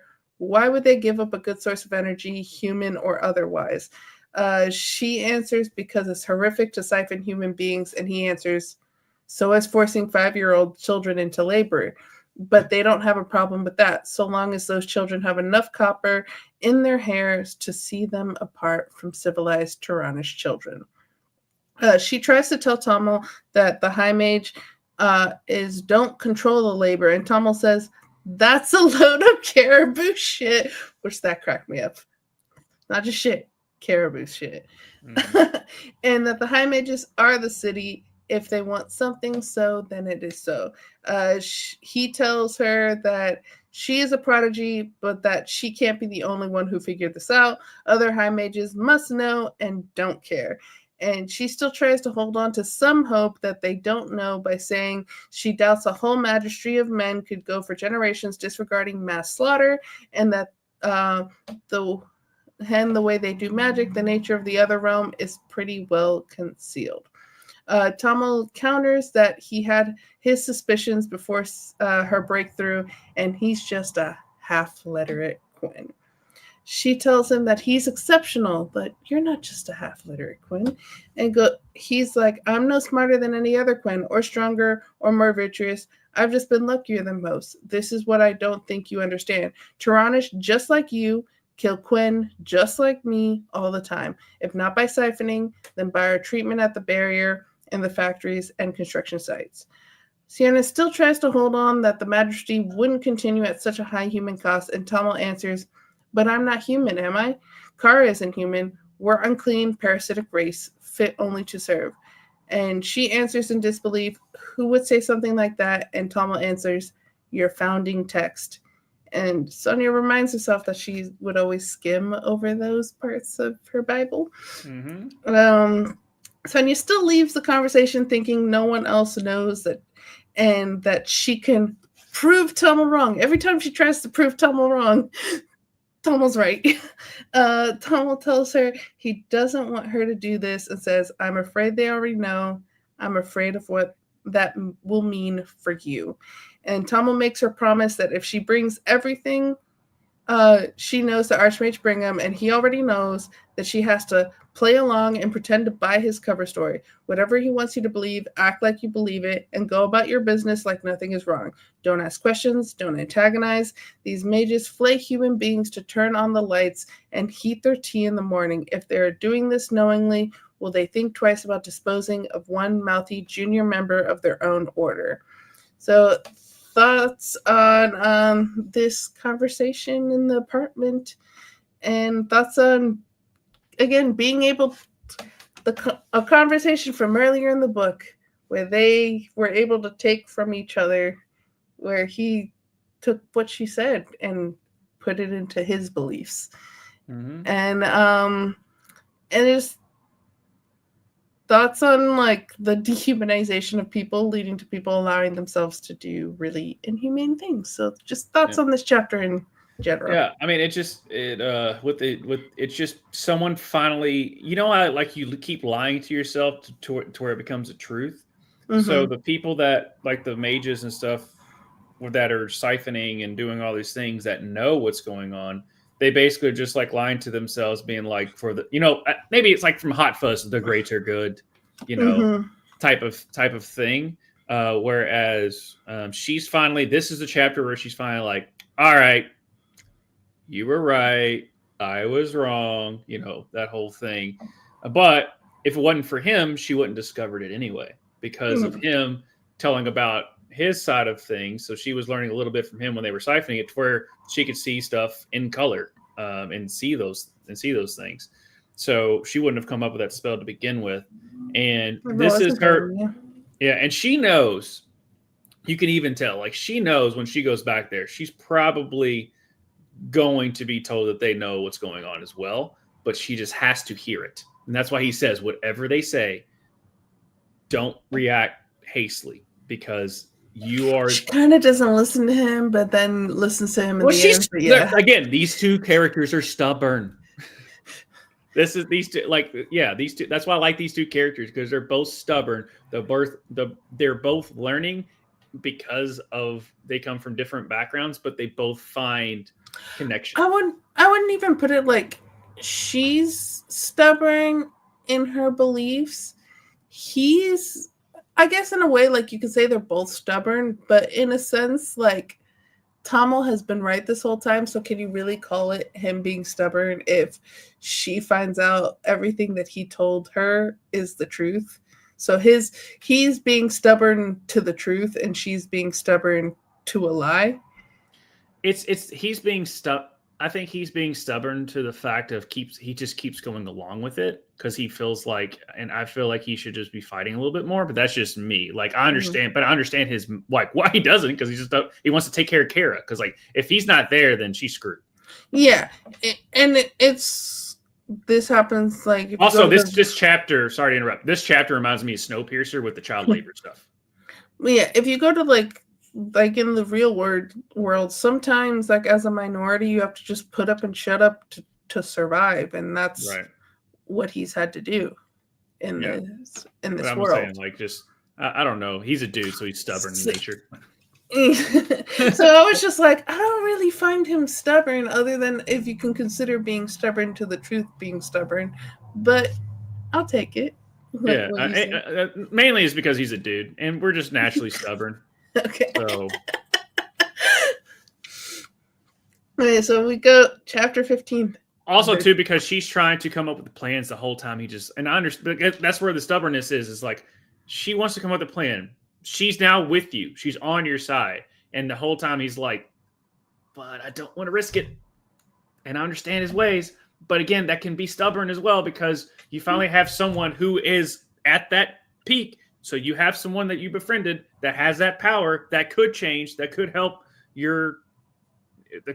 everyone else that is, vermin and vile and all this stuff.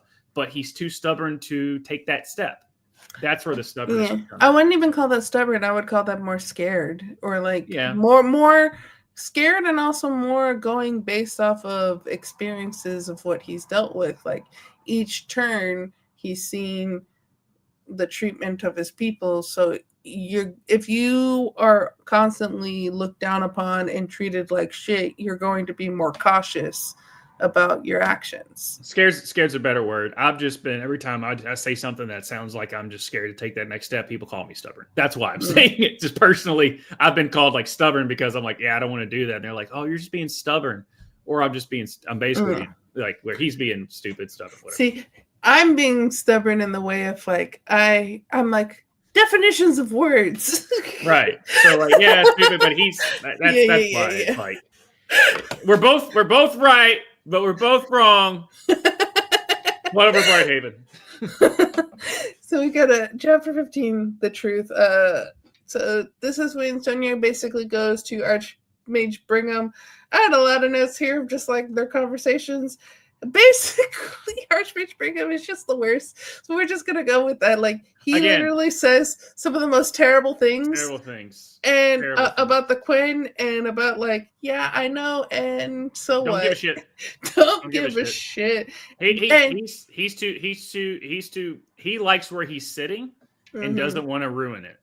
So he's come to grips with the fact of, yeah, I'm a mass murderer, but I like my office. But like he doesn't even view it as mass murder because it's like, again, he doesn't view the Quen as actual people. So if they're not people, then you're not murdering them. Right. And so yeah, he says some awful shit, and she kind of like, because she's like, the one person who has always been nice to me that is high up. Like her world shattering. No, this was that's what the thing was like. Last straw. Last straw of the world that she once knew. Yeah, it's finally gone. The camel's back is broken. And like I said, she doesn't listen to Tommel. She does ask questions. She does fight back, and then she's reminded of her promise, and she basically is able to convince Brigham that she's believes him and thinks the same way that he does. And she goes to her lab, and Mordred the 10th, as you call him, Nepomage, walks in to tell her that he's sorry for any mean things he's ever said about her. And she asks him if he thinks he's a good person. And he answers, I'd like to think so. I hope so. And she tells him that if he's a good person or aspires to be one, he should ask his father to pull some strings and find him a different job. So, thoughts on this final straw breaking for her and that meeting, and then the small moment with Nepomage. Dude, I honestly have just I feel bad for Nepomage because it feels like he's just there because he has to, and not because he was forced to be there kind of by his father. And trust me, when we get to the later chapters, like towards the end of the book, you still feel kind of bad for Nepomage because you can tell he's just there because he has to be there, and he doesn't. And so, I don't call him Nepomage because it's the only way I can remember his name because all these fantastical names. But he's like the one, like the way they present him, he's basically like Neville Longbottom. He just like the whole time like, oh God, oh God, oh God. Like it's pretty what it is. So I do have a soft spot for Nepomage, not gonna lie. And I saw this coming from a mile away about her mentor. And the only reason he backed her is because he wanted to be the guy that is known for the mentor that brought the first female high mage. Like, at the end of the day, he's still being selfish. Yeah. Well, he also, is before, too, he hires women and all this, so, yeah. He's not as bad as the antagonist of all antagonists, but he's still a piece of shit. He's like when the people who pretend to be equality, I root for equality, and then you realize, oh no, they don't. It's the people that just that do that just to use that person to get ahead. Yeah. Or even all the companies that are oh, we're gonna put a rainbow flag in June, and then don't actually care about LGBT rights, but then are like, but see, we have rainbows. Yeah, or like when there was one guy that made a sketch, like a bit about that. I was like, dude, Uber is so big on gay pride. Like, look at the rainbow trail of the car. Like, that's so fun. Oh my god! Like, just like, no, they just want to sell shit. Yeah, it's. But anywho, so we go chapter 16, the taking. So this is I'm gonna say trigger warning. This chapter is a trigger warning. Yeah, and as you read this, I will step away for 2 seconds. Bro, I know. Go ahead. I just want to see what your reaction was. I know, because this is a really pivotal chapter. Go ahead. Tanya runs into Renthorn at the library, and she finds out that he knows too. Renthorn admits to misjudging her. I concede my theories about you were flawed. I thought you'd gotten where you are with your feminine wiles alone, but you're quite the formidable mage, aren't you? Just like the rest of us. Renthorn tries to convince her to work with him, and she refuses. And he pushes her up against the shelf to intimidate her before letting her go. Again, guys, trigger warning. This even gave me shivers as it was being depicted. Finally, he asked her what it was like to actually witness magic feed. Renthorn admits that the way he found out was that he had his suspicions and asked his father, who told him the truth, and then told him that he would disown him if he ever spoke of it again. Renthorn, I just never understood why we couldn't talk about it like real men, real mages. Where is the honesty in that? Where's God's holy truth? So Renthorn wants to see the truth with his own eyes. He wants to understand why the High Mages want it hidden so badly. And then she believes that they don't speak about it because of the guilt. And Renthorn asks, but guilt over what? The taking or the enjoying? Renthorn believes that some of them get a thrill from it, a dark satisfaction that wouldn't want God or anyone else to discover. She says, I suppose I can see the appeal, commanding that kind of carnage at such a distance. Getting closer to her, Renthorn says, see, you do understand. And repeats that he has to see it for himself, that he has to know the power she knows.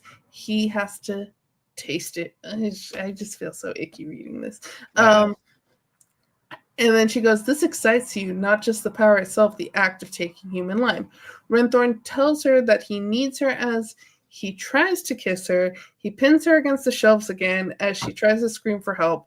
He warns her not to do that because who would they believe? He bites her ear and tells her to come back to his lab if she wants something more private. She tells him no, and he responds with, that's not how this works, though, is it? The true mage is a conqueror, Freeman.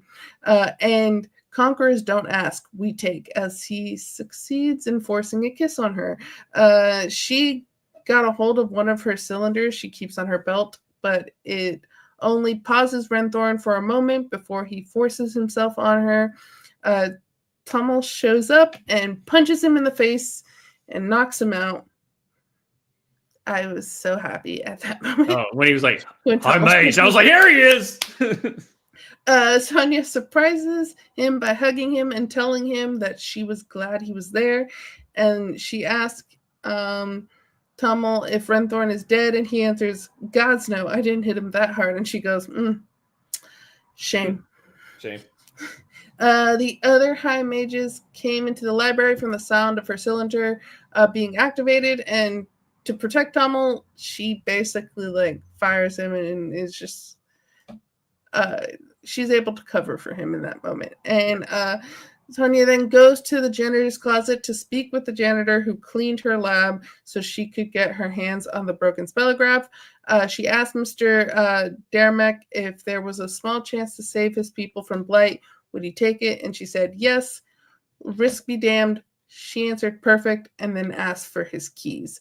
So a lot in this chapter, but Renthorn, thoughts? This has got to be the worst character since Prince Joffrey that I've seen or read or heard. because I just that beginning of the The other chapter. one in Game of Thrones is pretty bad too. Oh yeah, Renly, Renly, yeah, no Renly. The bastard. Yeah, Renly's a different one. But you know what I'm talking about. Yep, the dogs and all the other stuff where he Mhm. does do that to Sansa. Yeah. On a brighter note, not even this book, just to let you know, Marshy came through in the second overtime. Florida tied it up. Just so you know. But anyway, that's not what this show is. But yay, Florida Panthers tied it up. Good old Marshy. But yeah, this was like good writing in like the worst way possible because I was like, oh, quit, stop, don't go there. Oh, they keep going. Oh God, someone please, I don't want to keep no. And then Tommel. Whew, okay. And like we said, for a moment, for like a smidgen of a moment, she has us feeling for him. Right. And thinking thinking that he's going to be like Nepo Mage and apologize. Right. But no. He was like, no, I want that power. He wants to visualize. He doesn't just want to do the spell. He wants to visualize seeing him kill people. Yeah. Yeah, he a freak. He's the worst. Worst. Yeah, so yeah, that was our trigger warning for that chapter. Yeah. But chapter 17, Girl Talk. This was fun.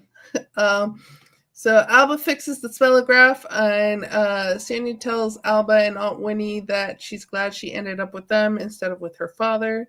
And then that was cute, that little moment there. Mm-hmm. She works all night and then went to Tommel's apartment the following day for his help. Tommel wasn't home, so Sonia was greeted by Kara. Kara told her that the guards beat up Tommel. And when she said she covered for him, Kara said, "You fired him for incompetence. You know that's more than enough for a city guard to think they get to teach a Quinn a lesson." I highly enjoyed Kara and Sonia's conversation. You can tell, like, it was just a Kara's awesome. Great. Kara's great. Gotta put in that little teenager, the teenage angst in there. Just her. I know it wouldn't have picked in the book, but I can just see her like, Kara, no, and he like catches her. He's like, no, I want to kill her. But and then Sonia goes, "I don't need you to feel bad for me, Kara. We don't need to be friends or even friendly. I'm realizing how ridiculous it is to demand civility when the world is so disgustingly uncivil upon closer inspection. So I'm not here to ask for your friendship or your politeness. I'm here because I have a plan that I hope will make things better." So Sonia tells Kara that if she is going forward with her plan, she needs to ask Tommel if he thinks it's a good idea. And I could just see the cut. If this was a movie with going immediately to Tommel saying, "That's a terrible idea." Goes, "I need to ask him if it's a good idea." Cut. That's a terrible idea.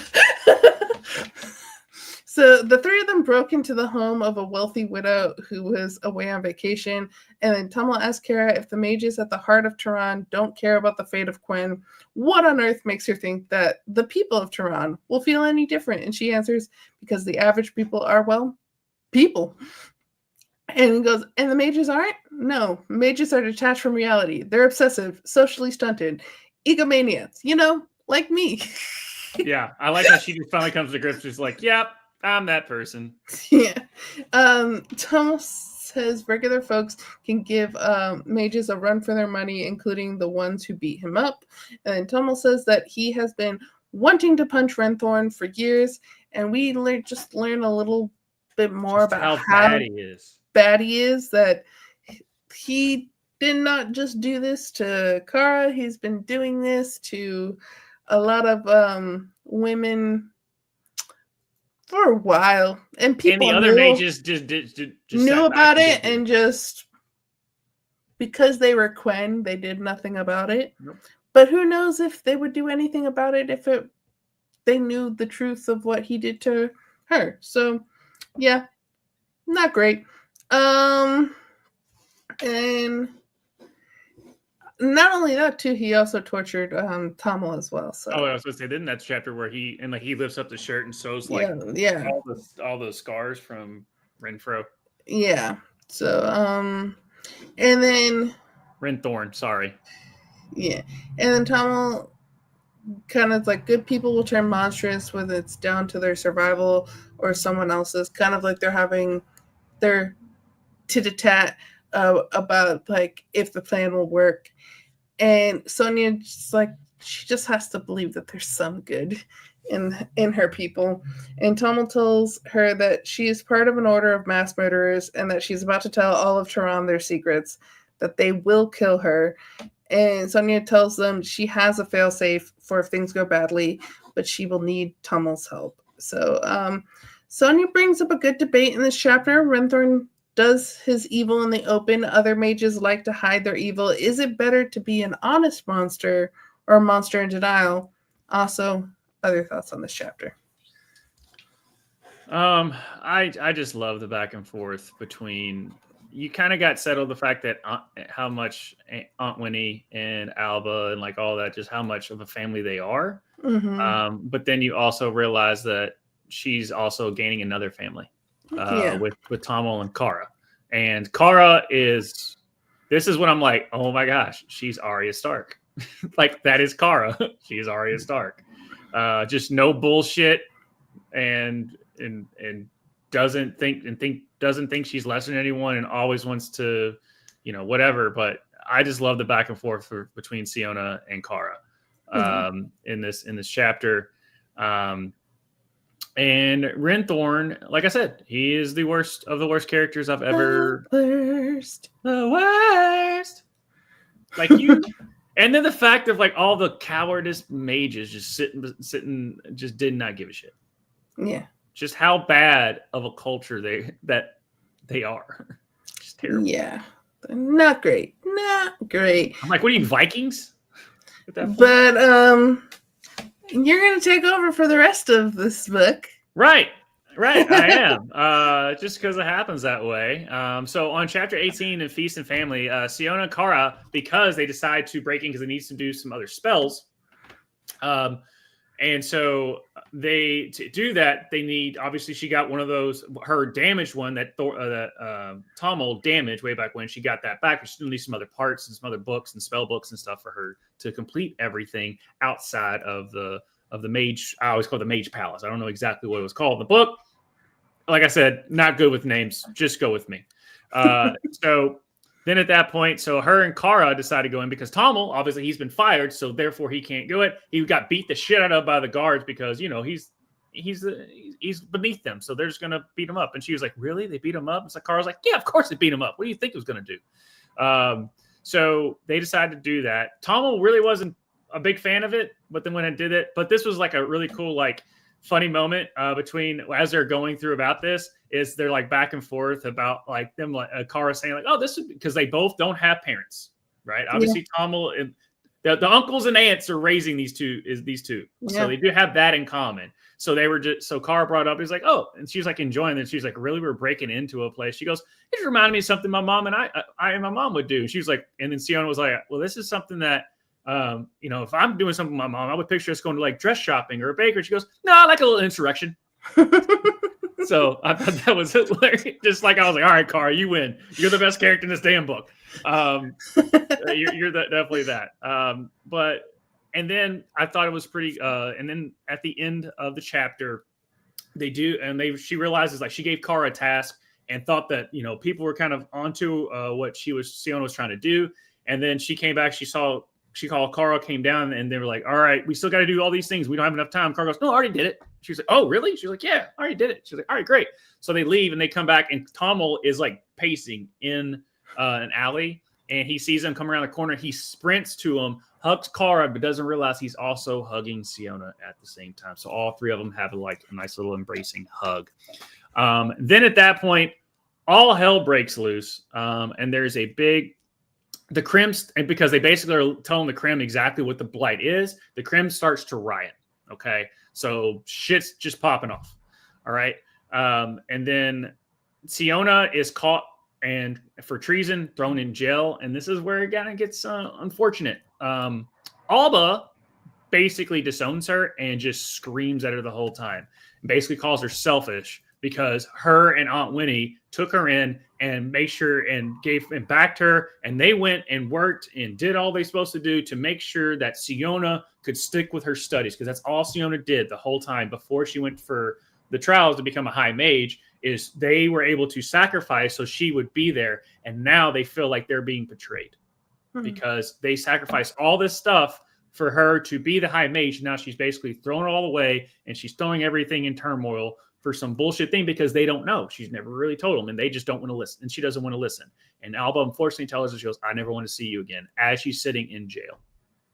So that was a very, very tragic thing there. So thoughts on what you on Alba, basically, that you've read the whole time, and basically just disowning her because she feels like Siona's just being very selfish when they've her and Aunt Winnie have sacrificed everything they have to get to accomplish those goals. It's just really sad because Alba was the one who was always there for her in every moment. Even she's like, I don't understand you, but I'm here. And like, even too, it's just like, I can't go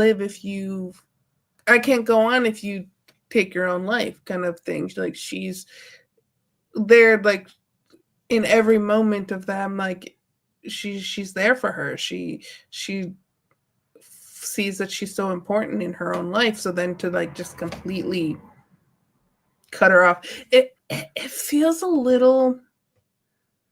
If it was like out of anger there, and then like she shows up later or something, that it feels kind of out of character. It out of character, and it felt a little rushed. And unfortunately, we just never got that because in 21,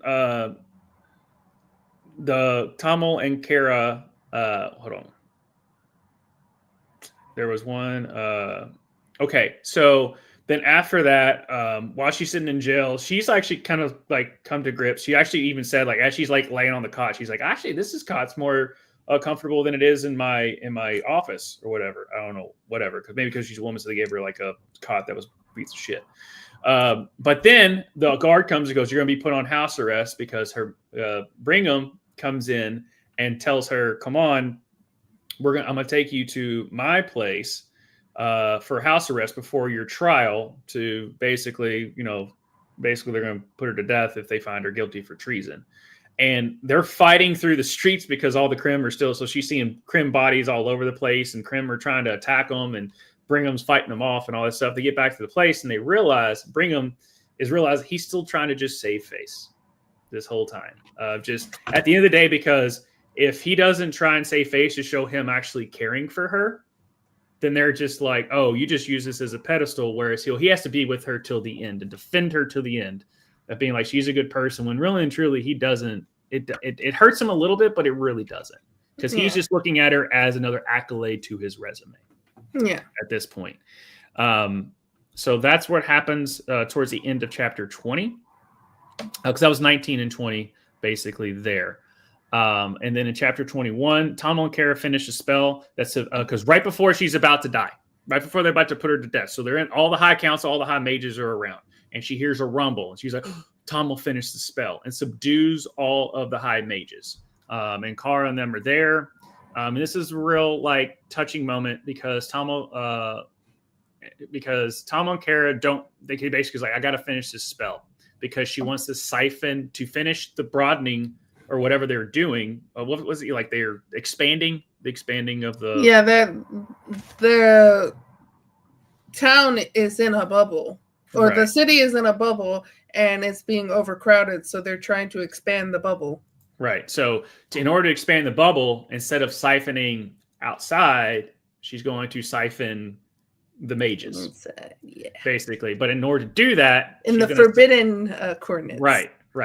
Which, that's another thing that Tom brought up earlier in the book is like, why is that forbidden? You realize it's there. So she is going to sacrifice herself to complete the spell. That way, she's also part of the reason why it expands. Because I guess they did the calculation, realizing they need a certain amount of people, and she'd rather sacrifice herself.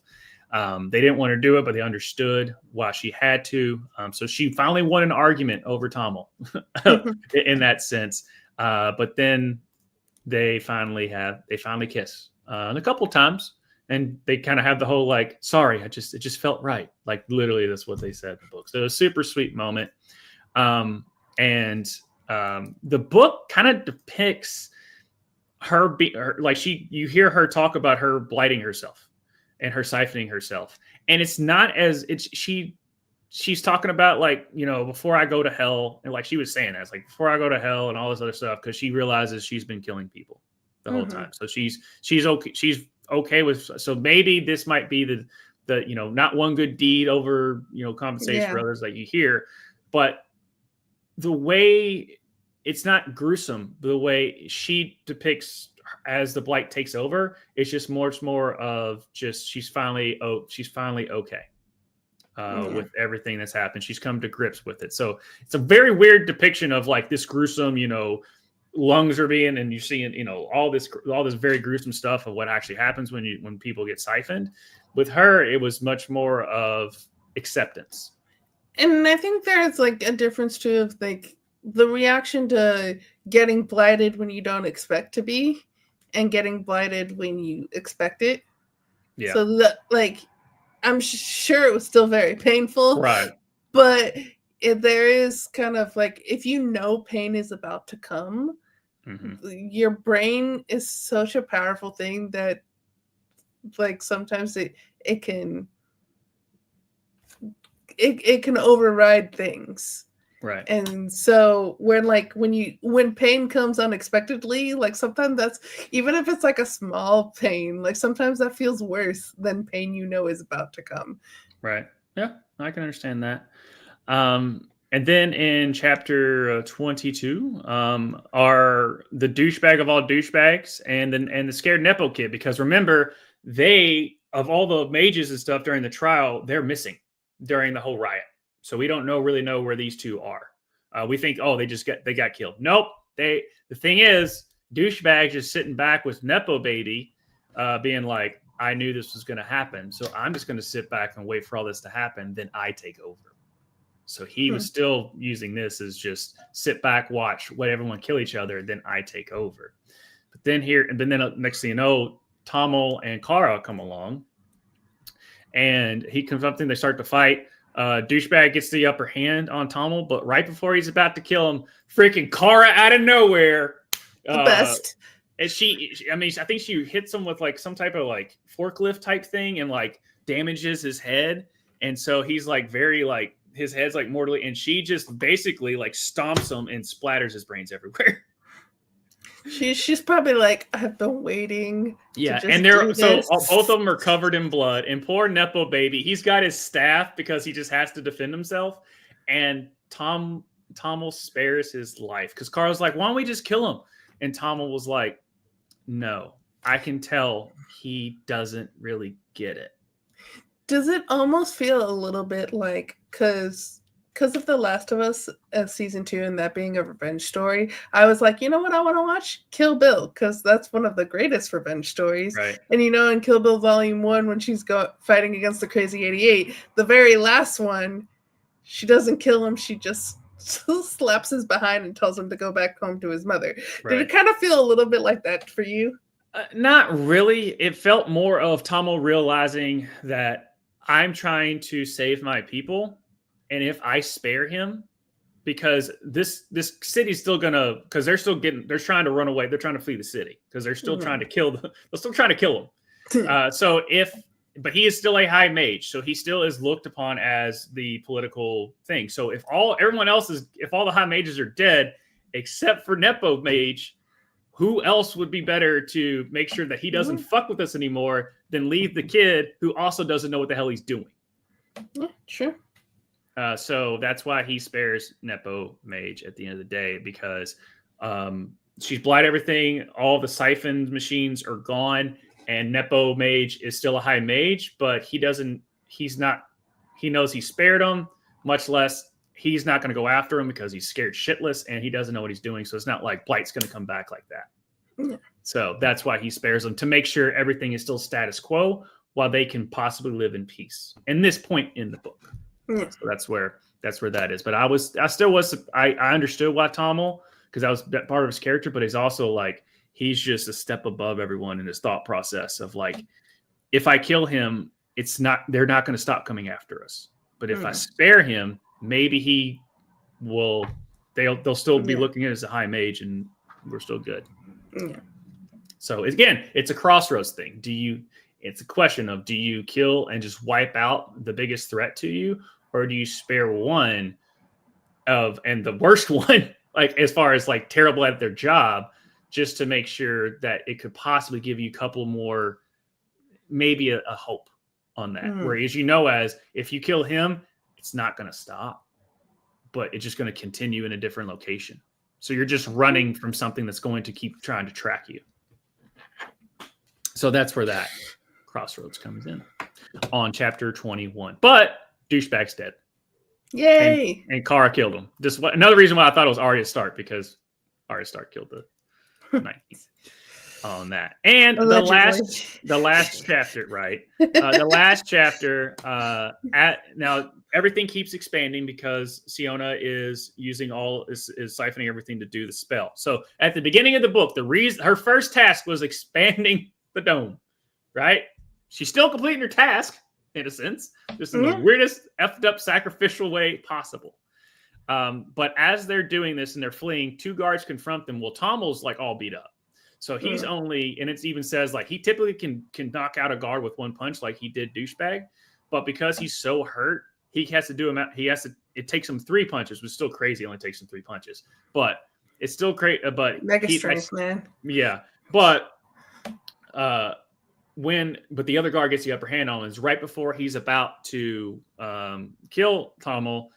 Someone walks in the back of the head. He goes, "Oh, Kara saved me again." No, it was a different tribe that killed him. And he was like, "Come on, brother, we're getting out of here." So they all are fleeing and the guards are still shooting at him.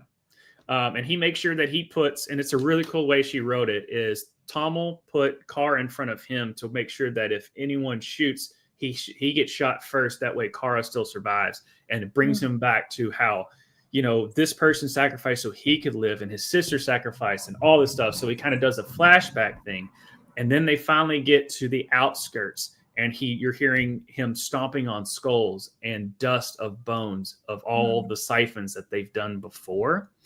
And then the stars kind of clear, and you hear, and he finally feels snow under his feet, and you hear someone go to the caves, and Tommel finally goes, "I'm finally back home."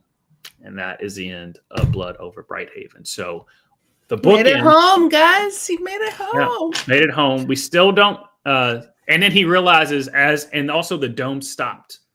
So he realizes. So he looks back and he realizes, and he sees the siphon happen and the building's done. And he realizes that Siona. He finally comes to grips with Siona is gone, and she actually did cite because we read that, but he doesn't know that. And he finally comes to grips with he's back home. Kara is there, and we don't know if there's ever going to another book because she killed off one of the main antagonists. I think this is a standalone, yeah. But I think it's a standalone. But because I don't see how she sacrificed himself. The start of the story is this gruesome thing of Tommel going into the city just to save his family, realizing he's escaped it to live. Yeah,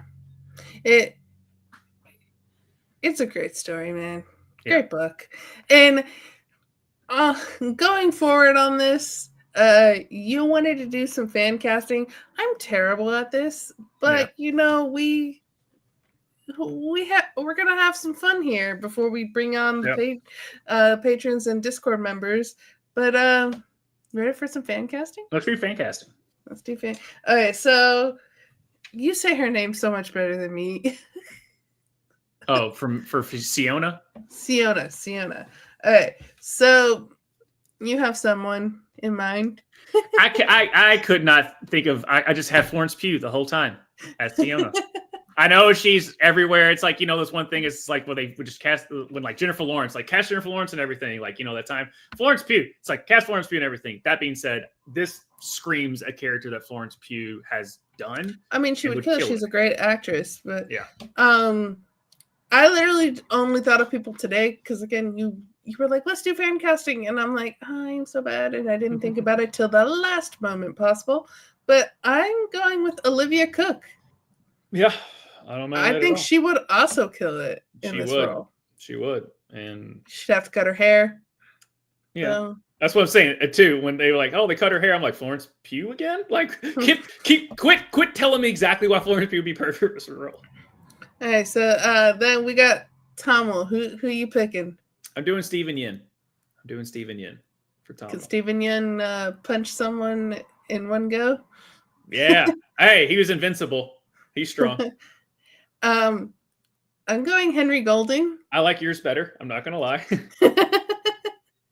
Which when I chose Tamil first, and then I was like, oh, so Tamil choosing Henry Golding, he's Asian, so therefore now everyone else has to be Asian. And we didn't have this in our fan casting, but I was like, I want Karen Fukuhara in this because I love her.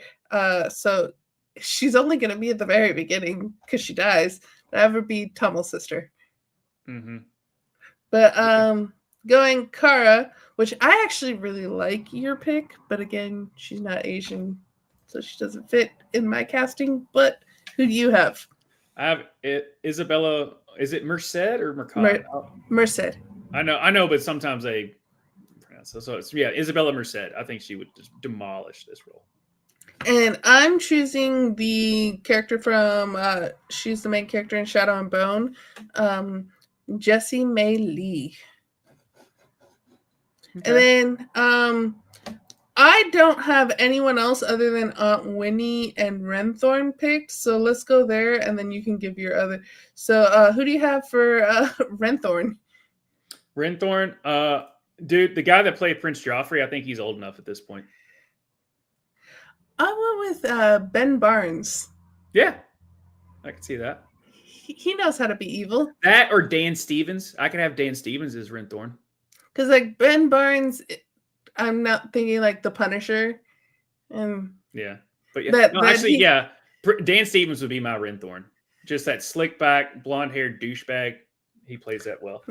Because like he plays slick back haired in Punisher, that like he could be a charmer, but then he's also evil. Kind of. I'm liking my pick of Ben Barnes. Okay. And then Aunt Winnie. I'm choosing between Fiona Shaw and Emma Thompson, but who do you got? I also like yours. I've got Olivia Colman. That as soon as I was like going through the book, I'm like, dude, that's Olivia Colman. That's such a. She has that.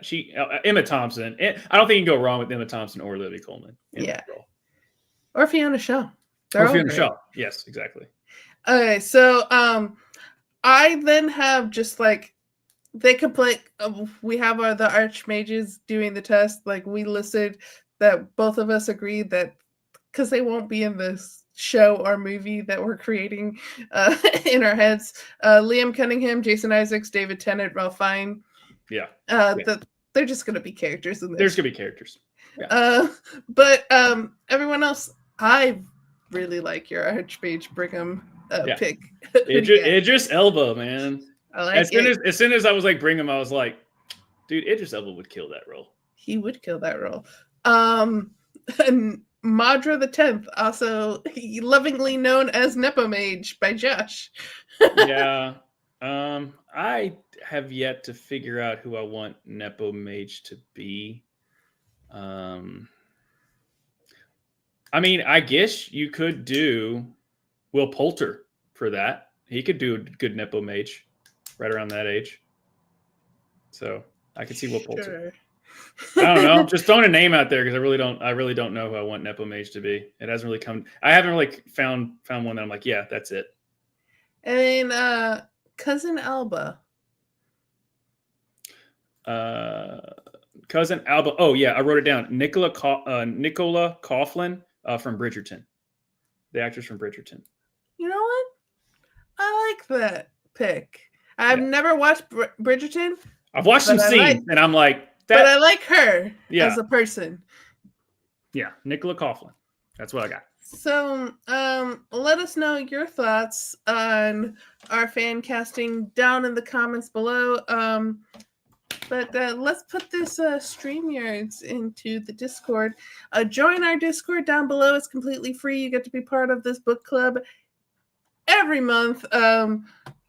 While you're putting that in, next month's pick is going to be Born a Crime by Trevor Noah. So join us for that. We do the reviews the first Friday of every following month. So we'll do this if it's not 4th of July, or we'll figure it out the beginning of July doing the review of Trevor Noah.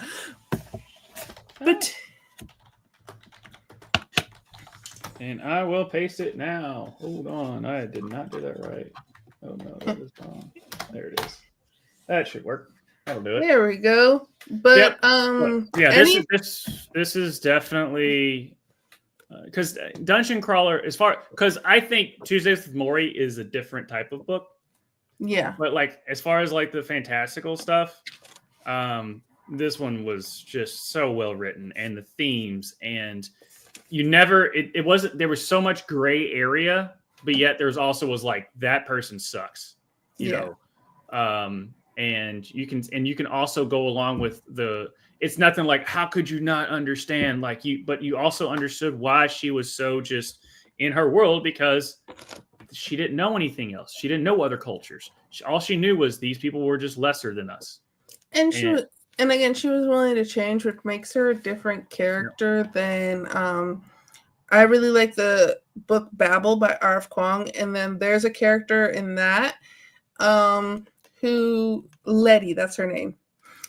She can be kind of racist sometimes, and her intentions are not out of malice. It is more out of ignorance, but she continues to stay ignorant. And then when people try to tell her of her ignorance, she's like, nah, I'm gonna continue to believe my beliefs. Whereas like at least her as the character in this book, she's like, she's willing to change and grow and all of that, which I like that better. Well, let's bring on our dude Ryan. What is up? Good evening, morning. What is it? What are you like? 1 in the morning? It's 1:20 for Soul. It's 12:20 for me, and it's probably like what, 2 o'clock in the afternoon for you? No, only 10:20 at night. Well, we we had to finish up the book. Yeah, 2 hours later, you got to finish it. Right. So your thoughts on this book? Yeah, it was pretty good. I like the second half more than the first half. I mean, there was just so much racism, sexism, prejudice, heavy religion. I mean, they're just thrown at you. I'm like, yeah, I get it. I mean, yes, you are the first woman and the only person, because they don't like women, and then they don't like her, and it's so many things that they just want to avoid.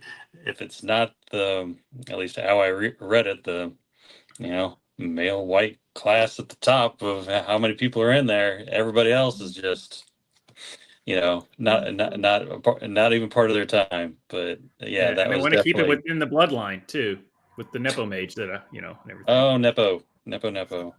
Yes. Yeah. But yeah, the second half of the book, it really took off. Yeah, it did. I mean, I read it. It took me a little while to get it first so many chapters. I'm like, all right, I feel like I've read this before, some of this kind of stuff. But then once you actually got into the story itself, then I was like, all right, I finished the back half of the book pretty quick, because I'm like, after chapter 10, I was like, oh, okay, I'm in. You got me. Yeah, same. It was pretty unique on some chapters, parts of this that I liked. Yeah. Who was your favorite character? Oh, I mean, obviously, Kara was pretty enjoyable. I mean, here's the thing, is just our main character, though, I thought was definitely interesting on the fact of just things that she was involved with and everything. I'll still go with Kara, but yeah, it was enjoyable. Yeah. I go ahead, Sol. I was gonna say, like, on the magic system, because I think you and I both read a lot of fantasy. So where would you rate this magic system in the things that you've read before? I thought it was pretty interesting how they did it. I mean, and yes, it felt very. I mean, it wasn't magic in essence. I mean, it was. I mean, you could call it that, but it was science creating magic, and that's what I thought was pretty interesting. I mean, you go to school and you're doing all these different things, you go in all these levels up, but you're having to use a physical. I mean, yeah. To do the stuff they're doing was some physical items, and you actually had to type into and get the right coordinates. I mean, you had to dive deep into it. But then you had some that were really magic based that you just had a wand and something like that, and Right. and so it was half and half on how they did things, but it wasn't all. You know, you're a wizard, Harry. You have this. It's like, Right. Yeah, that's what I liked about it. Was like you had like a typewriter. It was like how they conjured spells, and then like like the conduit. Like that was more of alchemy in a sense on that one. So I found it very much more science based, but they called it magic because of the sources they were getting it from, which we found out later was just basically human sacrifice, and that. But it was just. I don't know, but they really never they kind of explained like how they got it, but it's still just So if you need a human sacrifice and like to siphon other things, who was it's like what came first, the chicken or the egg? Who was how did you get the energy? How you got to that point? Yeah. Oh, I know, I get it. I mean, it's there, and it was so before Leon stealing stuff, and I mean, and that's how how they allegedly. Allegedly, yeah. Your whole entire community is built on a lie, but and same with your religion, but that's a whole different thing. That whole chapter unfortunately reminded me of the South Park episode about Mormons. Nothing against you guys. You all are great people. Subscribe, like us, but just you'll understand. If everyone gets the reference, you understand what I'm talking about. So the twist in this, the knowledge of learning that everything is a lie and the shattering of her world, were you able to catch the twist beforehand? And if you did, where were you like, I think things are awry here? I did. This one, it was me just doing a lot of reading and not really thinking about it. I just how things are going on. I didn't like okay, this is when this is happening. I was just kind of like going along for the ride. I mean, some of it kind of like it was like I mean, like what is going on there? But and then all of a sudden, then you actually get to see the snow and all the stuff that's going on right there. I'm like, oh yeah. Well, that's not great. No, I unfortunately the synopsis peaked because I was like, oh, okay, we'll read this book. What's the synopsis? And was like, yeah, she's Siona, and she's trying to become this high mage with a dark, dark secret behind her world that she's entering. And I'm like, and then I read in that first chapter, which was awesome, by the way, as far as it's awesome in the most gruesome way possible. Right. And my mind goes to if this was something that actually got filmed, I would say that very first scene happens right away. Even before the title card comes out. Yeah. It's going to be like, what am I getting myself into? Yeah. Right. And then, that's one of those that'll... It would be like the first episode of Game of Thrones when you see the stuff beyond the wall, and then after that scene you get the dun dun dun dun dun. It goes on for 5 minutes. Yeah, and like I said previously, it's like that first scene from The Boys where he's sitting there with his girlfriend holding her hands, and then A-Train comes, and he's just like, "How's it going?" And I'm like, that was the first time I was like, oh, this. Like, I literally said like out loud with no one else in the room. I was like, oh, this is a show that's good. Okay, all right, I got you. I know what you're going with. And I do think that like it was brilliant to start with that and be so cinematic that it catches you in, because you then spend several chapters of like, okay, we're just gonna sit here and learn about how the magic works and go through the racism and the sexism, and then we're gonna get to the funner spots. So I like that we started with a bang to then allow us to go through some of those earlier parts that are still important, but are not as exciting. Oh yeah, but it was definitely it was a need to be built up. But I mean, I'm literally reading this book on the couch, and my wife, she's reading another book, and I look over at her, and I'm like, I feel like I've read this before, and I mean I haven't, but it's and then she didn't want me to tell her anything about it because she might want to actually read it, and I'm like, yeah, well, then she knew I was getting into it as I just I shut up and I just kept reading. Yeah. But yeah, no, the whole, because in most fantastical books you have to world build, so it feels like that's why I was just like that first few chapters, but at least that first chapter was like, okay, I want to see where this goes, because then they get you the exposition shit for like the first 3 chapters, just the world building. And unfortunately, like when we get fantastical books, it's just like, all right, there's probably gonna be about 5 chapters of, and this does this and this does that, and it's great, but it's just boring. I just get to the meat, get the meat and potatoes. And when they get to the meat and potatoes, you get served a filet mignon of meat and potatoes. Yeah. And how'd you feel about the kiss? I mean, the one that she actually consented to? Yeah. It's like the other one. Yeah, I'm like, the one. Oh, this isn't. Oh, jeez. Somebody.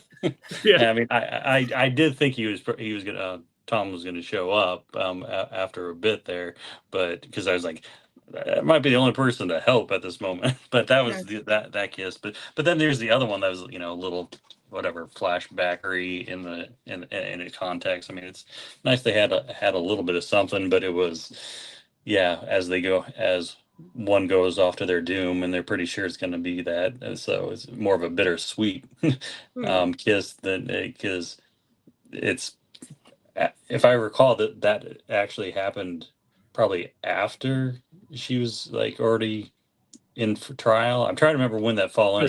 So they saved her, and that's what she not that was able. They were like just like knocked out or whatever, like the other high mages. So that's what they all had them in one room, because Tom was able to complete the spell or whatever. Right. Remember, she was sitting there they were getting ready to kill her, and she heard the rumblings. So I'm about to say that the when we found out about it was like when it actually happened. It was it was just a flashback to it. But then there's a lot of stuff that happened in there. I'm like, wow. Yeah, and just Kara just owning douchebag. I was Hawthorne. I mean, I wrote this. I was with Hawthorne. I wrote this down. I was glad that he died on screen, and he deserved it. He didn't. I did because a lot of people died in the room for the expansion. You saw as she's getting blighted, and then she sees everybody else being blighted. He didn't get like lumped in with everyone else. It's like, no, he deserved his own beatdown. And he gets his own specific death. Yes. Yeah, and just you understood, because like you're thinking like, oh, Thomas should like beat the crap out of him, but he's so beat up and injured. And so he was able to get the upper hand and all that. But it was, I don't know, it was very satisfying to be like, yeah, Kara, that's right. Yeah, I thought Kara was using like the typewriter. The typewriter. I just knew something hit, and I thought it was like it wasn't a car, but it was something like very. I thought she had left with that. Oh, that's right. And then when it came back, and that's what he beat the crap out with him. And then but she stomped with her foot. Yeah. Oh yeah. Which makes you like lets you know like how physically and like they are compared to all that, because like you said, like Tom would typically knock out a guard with one punch, and it took 3, and I was like, One Punch Man. Yeah, he was like One Punch Man. He had been through it a lot in the past, like 24 hours, getting fired, beat up, all that kind of stuff. Been through a lot. Mm-hmm. What did you think of our fan casting, and do you have any fan casting that you would pick? I would need to look at those names up. I was like, I'm way too tired right now to even realize it. I mean, I was like, okay, what have I been watching lately that might work for anybody? And then I'm like, well, they're watching Stranger Things again. All right. Jamie Campbell for Vecna. I figure like he'd work for Hawthorne. Yeah, mean, I settled on Dan Stevens for yeah. Hawthorne. I thought he Yeah, was there's really so good. there's so many people. I'm like, I'm terrible with names. I'm like, nope, I don't have time to like look it up. A lot of times when there's I not, put you on the spot knowing that I myself also am terrible at it, so I apologize. when it comes to fan casting stuff, a lot of times I use that when I'm reading or even listening to audiobooks. Mm. And there's not like the depiction it's not like, it doesn't depict it perfectly. So I like to just like, okay, I'll put that actor or actress in that role, so that way it helps me visualize the book. So that's why I always like fan cast as I'm reading / listening to it.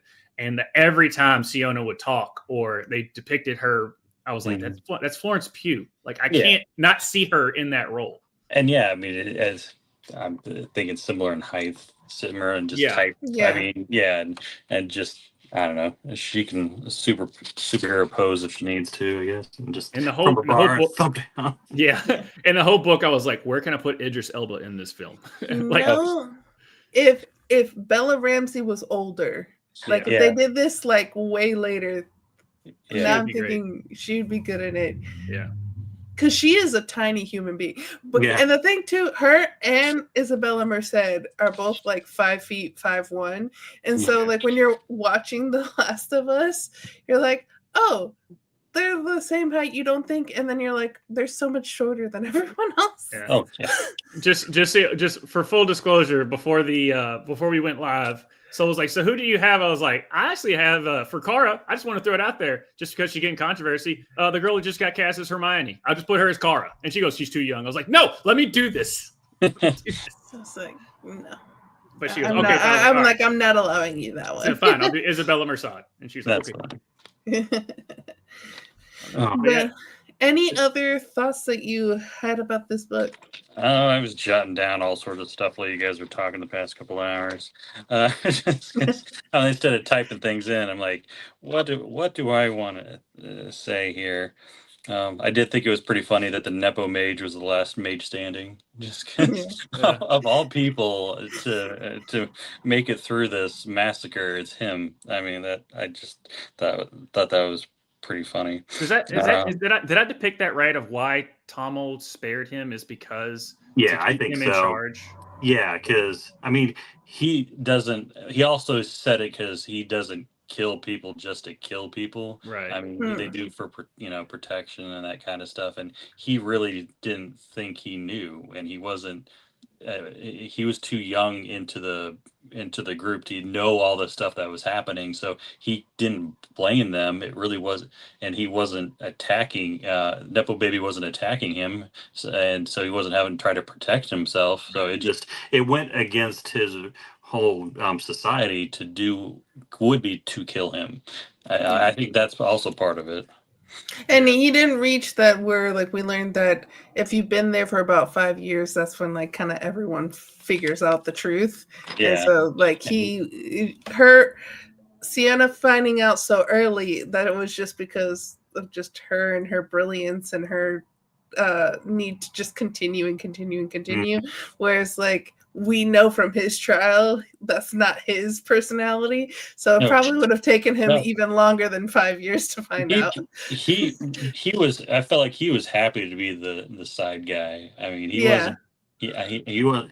It's somebody that's the leader, and then with assistance of this guy, and he'll just be assistant guy over there. Yeah, I'll help you out. Did you tag her mentor being kind of has his own underlying stuff the whole time? Seemed a little too nice. Yeah, because you got to think the whole. Yeah, and then you didn't bring it up, but about when they're talking about Breitbart, whatever his name is, that he may have employed a lot of women, but he hired them in the sterilization of the clothing factory. Yeah. Oh, that's right. That was pretty messed up. I'm like, Yeah. so they couldn't even have kids because if they worked there because they were sterilized. Just that's how low he thought of those people, even though he's all nice, but he just didn't even see them as equal enough to even worry about them growing up. But yeah, I mean, he was definitely something. Yeah, and just the fact of like as soon as she just confronts him about it, he was just like, "Oh, yeah, you finally figured it out. Okay, so anyway, here's what's going on." And we're just like, "What? Like you didn't fight that at all? You didn't try like?" And he gave us the most bullshit curse thing ever. Yeah, like you know, Yeah. but it just yeah.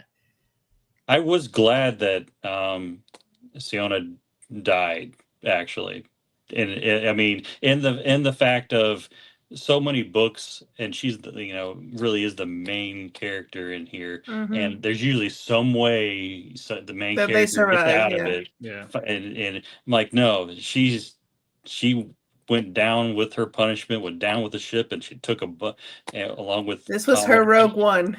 Yeah, it went down with the yeah, it took everyone with it too. That because they could tell they weren't going to change their ways or anything like that because they obviously all knew about it, and there was just some. I mean, not too many books I feel like lately. I mean, it's usually somehow they make it through the end, but nope, not this one. And then you had a couple of chapters that she wasn't even there because she had she got blighted. I died so they could live. And part of it too, like I feel from that moment when she found out, and then she's like at home with her aunt and her cousin, and like she's losing kind of like the will to go on, and then she like finds a way to go on by making it right. And I think she, from that moment, like even if she like didn't say it out loud, I think she knew like I have to die. Yeah. And because kind of like as her penance for everything. Right. I have it jotted down to me is like the minute she physically saw her blighting someone, even though she tried to stop it, the girl on the beach, just saw that was her point of no return. And I'm like, it's real. God didn't stop me. It happened, and nothing I can. And then she just kept going down rolling down the hill now of everything that just her denials was being shattered, and that's kind of how it is.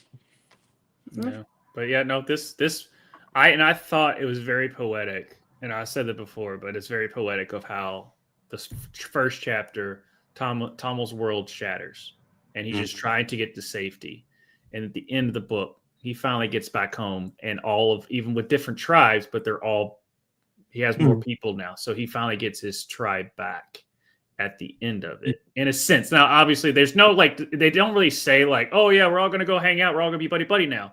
They're all just trying to flee to survive and just get out of there. But I just thought that was very poetic on how like the beginning of the book, he lost everything except for Kara, and at the end, he's gained back and he feels comfort being back home.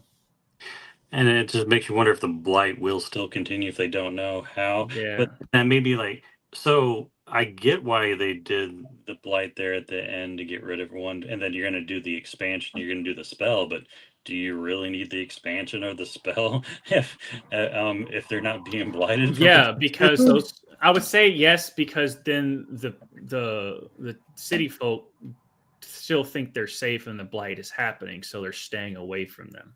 Well, and part of it too is everyone going to stop using all the technology that they have embedded in their houses and everything that causes the blight.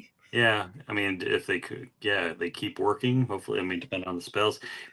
Am I the only person that thought it was really random towards the end where the one mage showed up with a car?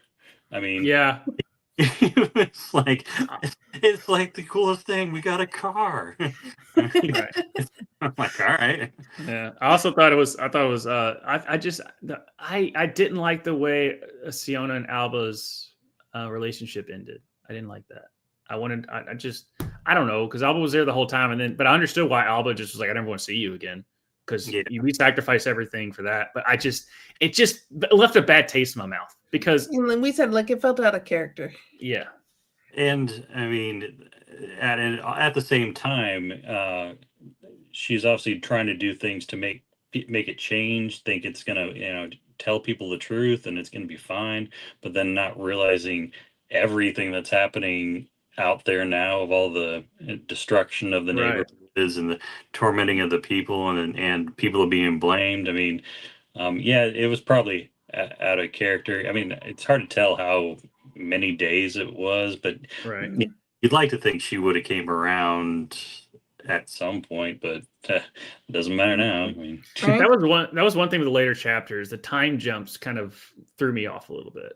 I mean, when they're saying she's in, that's also somewhat on purpose, probably. When she's in the jail, they're not really sure how long in the jail because Right. she doesn't know what time it is. It's day, could be multiple days. I mean, but yet, was it only a few days? I mean, just All right. So I guess Ryan, we'll always ask you at this since you brought it up. Will you or will you not recommend this book to your wife? I will. Okay. There you go. I think it was good. It was a good enough read. I actually had to buy this one because I couldn't get it in the library, and I found out that it's hardcover, hardbacked only right now. It's going to be on paperback, but in a few more weeks, supposedly, at least according to what I'm told. I wonder if because it was originally in like self-published, so I have a paperback of it. Oh, okay. So I have the self-published version, which actually there is one part in this where I think she hit copy and paste where an entire an entire paragraph was just repeated right below it. That is definitely self-published, but yeah, I mean, you could probably sell it for a lot of money. You might have that one bad Han Solo toy that like they came out was like, and they sold that thing for $1 million. You need to keep that probably. But it's funny that I mean, I went a few different places. I couldn't even get it at Barnes and Nobles, and they said, "Yeah, we just don't have a copy of it because it's been out a while." And then, we're gonna get paperback soon. I'm like, all right, whatever, screw it. So obviously we got on the Nook or whatever we're using, and then I'm like, well, she has it, so she can read it, and I think I'll she can read it while I'm still reading all the dungeon books. Yeah, thankfully Spotify, it was on Spotify, so I can and I always had that subscription forever, but you can only listen from this, even though I have a premium subscription, you can only have so many days to listen to it. So I literally was on chapter 23 and the blurb came up and goes, all right, you're done with your audiobooks. You have to wait 17 days. I was like, good. I literally am in the last chapter. So I didn't get the post words or anything like that. I don't know what the hell. But apparently though it was so popular that it got picked up by traditional publishing, and that's I think why it's only in the hardback now. They probably took the original version out of print. So I might be one of the very few people that own. Yeah, I think you might be. Yeah. Because this is the old cover too. It's a different cover now. Yeah. Does your hardback have like the typewriter with the circle symbol like her? No, I didn't. They didn't have it. They said they only had hard. Yeah, he had it on the Kindle. I'm on pure that. Oh, okay, yeah, because on Spotify, the cover is a typewriter with a circle, so you can see like what she's like when she's looking at the snow and stuff. It has like flames, but it's a typewriter with a circle. If you look at the thumbnail of this video, you'll see it have the new cover on there. Yeah. It probably has it, or I don't know. I don't remember. It's in the other room. I remember what I remember. But now we've stuck with fantasy and sci-fi for a little bit. We're going back to nonfiction into biography. So your last part here, your thoughts on next month's book that we're about to read before reading. It was one of my votes. I thought, you know what? It would probably be good to change it up a little bit. So change it up. So I got I got Trevor Noah, and I got book 3 of Dungeon. So I got mixed. I was about to say, how far are you on Dungeon? Book 3, halfway through. Nice. It took, One of my coworkers, he's like, "Oh, dude, I've read Dungeon Crawl, I've read all 7, and I've also listened to all 7. Like, it's getting a big following." And They're just so big too. I mean, Yeah. I mean, they're messing around. Just it took me a little while to get book 3, just because library was broke for some reason. I think somebody hacked their account. Oh wow! And with those two, they still have the original covers from when, because that was also originally self-published, and that was self-published on Amazon. So Kindle has the original covers and the original versions of the book, but those are now also, because of popularity, got a major publisher with that. So these self-published books, man, they're getting through. But yeah, to everyone, a bunch of y'all voted for this, so we don't need just Ryan here. As much as we love him, though. Not to take anything away from Ryan. But we don't need just Ryan here next month when we cover this. I know, because I'm all about variety. I'm willing to step back. I mean, I also want to not, have the two you just talk to yourselves too. I mean, try to be helpful here. Yeah, because we have a lot of people in our Discord who are voting, who are reading the books. Come on, camera. We want to see your beautiful faces. Couple things here while we got Ryan there. Yeah, Justin, I wasn't reading the book. Got a lot on his plate. Had to find a new job. Hope you do find that new job, man. You will definitely find it here yesterday. I hope we don't know another time. And then Bobby Finstock over there at the Finstock Sports Network was saying what's up to us. So what's up, Bobby? What's up? There. Yeah, I joined him for their draft show. I was on their show talking about a bunch of rookies that I can't remember. I still don't understand why I know so many of them. I can't remember all of them, but whatever. But I think you spent enough time, obviously, researching all that stuff. So that's a little bit. You're also in a dynasty league. Yeah, don't do that, Ryan. Oh. Don't do that. No, I'm not. I'm waiting for next season, just to for the next bracket. All that stuff to start. I'm just saying, Ryan, be on the lookout for an invitation to the Ruckus Fantasy League. Yeah, I'm planning on it. Yeah, you're on our first of invitation list. So just so you know, not to make you don't have a big head about it, but you're on our first invitation list. Well, as always, thank you, Ryan. Lovely as always. Have a great rest of your night. Back in the past. Yeah, I'm going to bed. Pacific Coast. Have a great afternoon. Yeah. All right. Talk to you later. All right. Bye. All right, we did it. Another episode. And Josh, honestly, where can the people find us? The people can find us falling asleep after this show. But also, Wednesdays, we got Rev Sports Wrap It Up, where Soul is going to be pumped because hopefully our Florida Panthers are going to be that much closer to winning. We're 1-1. We're 1-1. Well, Marshy came through in the second OT. Halliburton did it again. Came up clutch again for another buzzer beater type shot to go up 1-0 against Tushka's Oklahoma City Thunder. And so we'll be going over all of that. Hopefully the U.S. men get their head out of their ass. Probably not, but we'll see. We'll see, and we'll talk about that on Wednesday. They're friendlies. Yep. And then you'll see Justin, Toner, and I talk about everything that is in the world of wrestling on Thursdays at 8 Central, 9 o'clock Eastern. So that's where they can find us. You can also find us over in the Discord, as we talked about us before. Links down below. It is free to join. Please join us over there. We talk pretty much anything. You want to talk about it? We're over there having fun, shooting the breeze, doing lots of sports and lots of books. Lots of books, lots of sports, lots of friends, lots of fun. Mm-hmm. Yeah. So it's always a pleasure doing this show. You've expressed because when you're like, "Hey, you want to do a book club?" I was like, and now I'm like, "All right, let's it's expanding my horizon." I'm forcing Josh to read or listen. That too. I mean, listening is a good skill. But so I listen and then I read to make sure I understood what I listened to. So it's a dual thing. When I listen to it, I also like to deep dive into it to make sure I make this good content. Well, thank you as always, Josh, for being here with me and discussing books. Thank you to all that watched. Thank you to Ryan as always. He's our MVP of the show. So if anyone else wants to take MVP status, you got to show up. Gotta show up. Gotta show up. Yeah. But we'll see you guys next month. See you. See you.